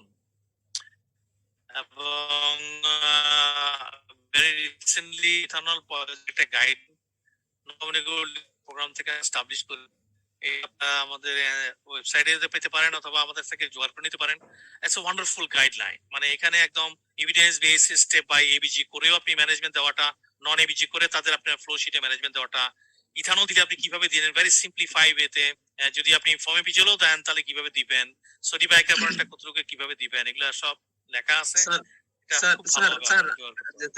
Thank you sir. স্যার আমি আরেকটা বিষয় একটু বলতে চাই স্যার, আমাদের এক্সামিনের জন্য আর কি স্যার, এক্সামিনের ফেভারে স্যার, সেটা হচ্ছে স্যার স্যার আপনারা যারা প্রশ্ন করেন স্যার, এই যেমন 6 অপথ্যালমোলজিক্যাল ফাইন্ডিং, এটা কিন্তু অনেকটা স্যার মানে টর্চারিং এর মতো হয়ে যায়, কারণ আমরা স্যার ইন্টার্নিস্ট, আমাদের কাজ হচ্ছে প্যাপিলাইটিস বুঝি কিনা। এখন স্যার 6 অপথ্যালমোলজিক্যাল ফাইন্ডিং কিন্তু লেখা আসলেই একজন ইন্টার্নিস্টের জন্য টাফ এটা, এবং এটা স্যার এই টাইপের প্রশ্ন মনে হয়, আমি জানি না স্যার কতটা যৌক্তিক হবে এফসিপিএস এ এটা স্যার।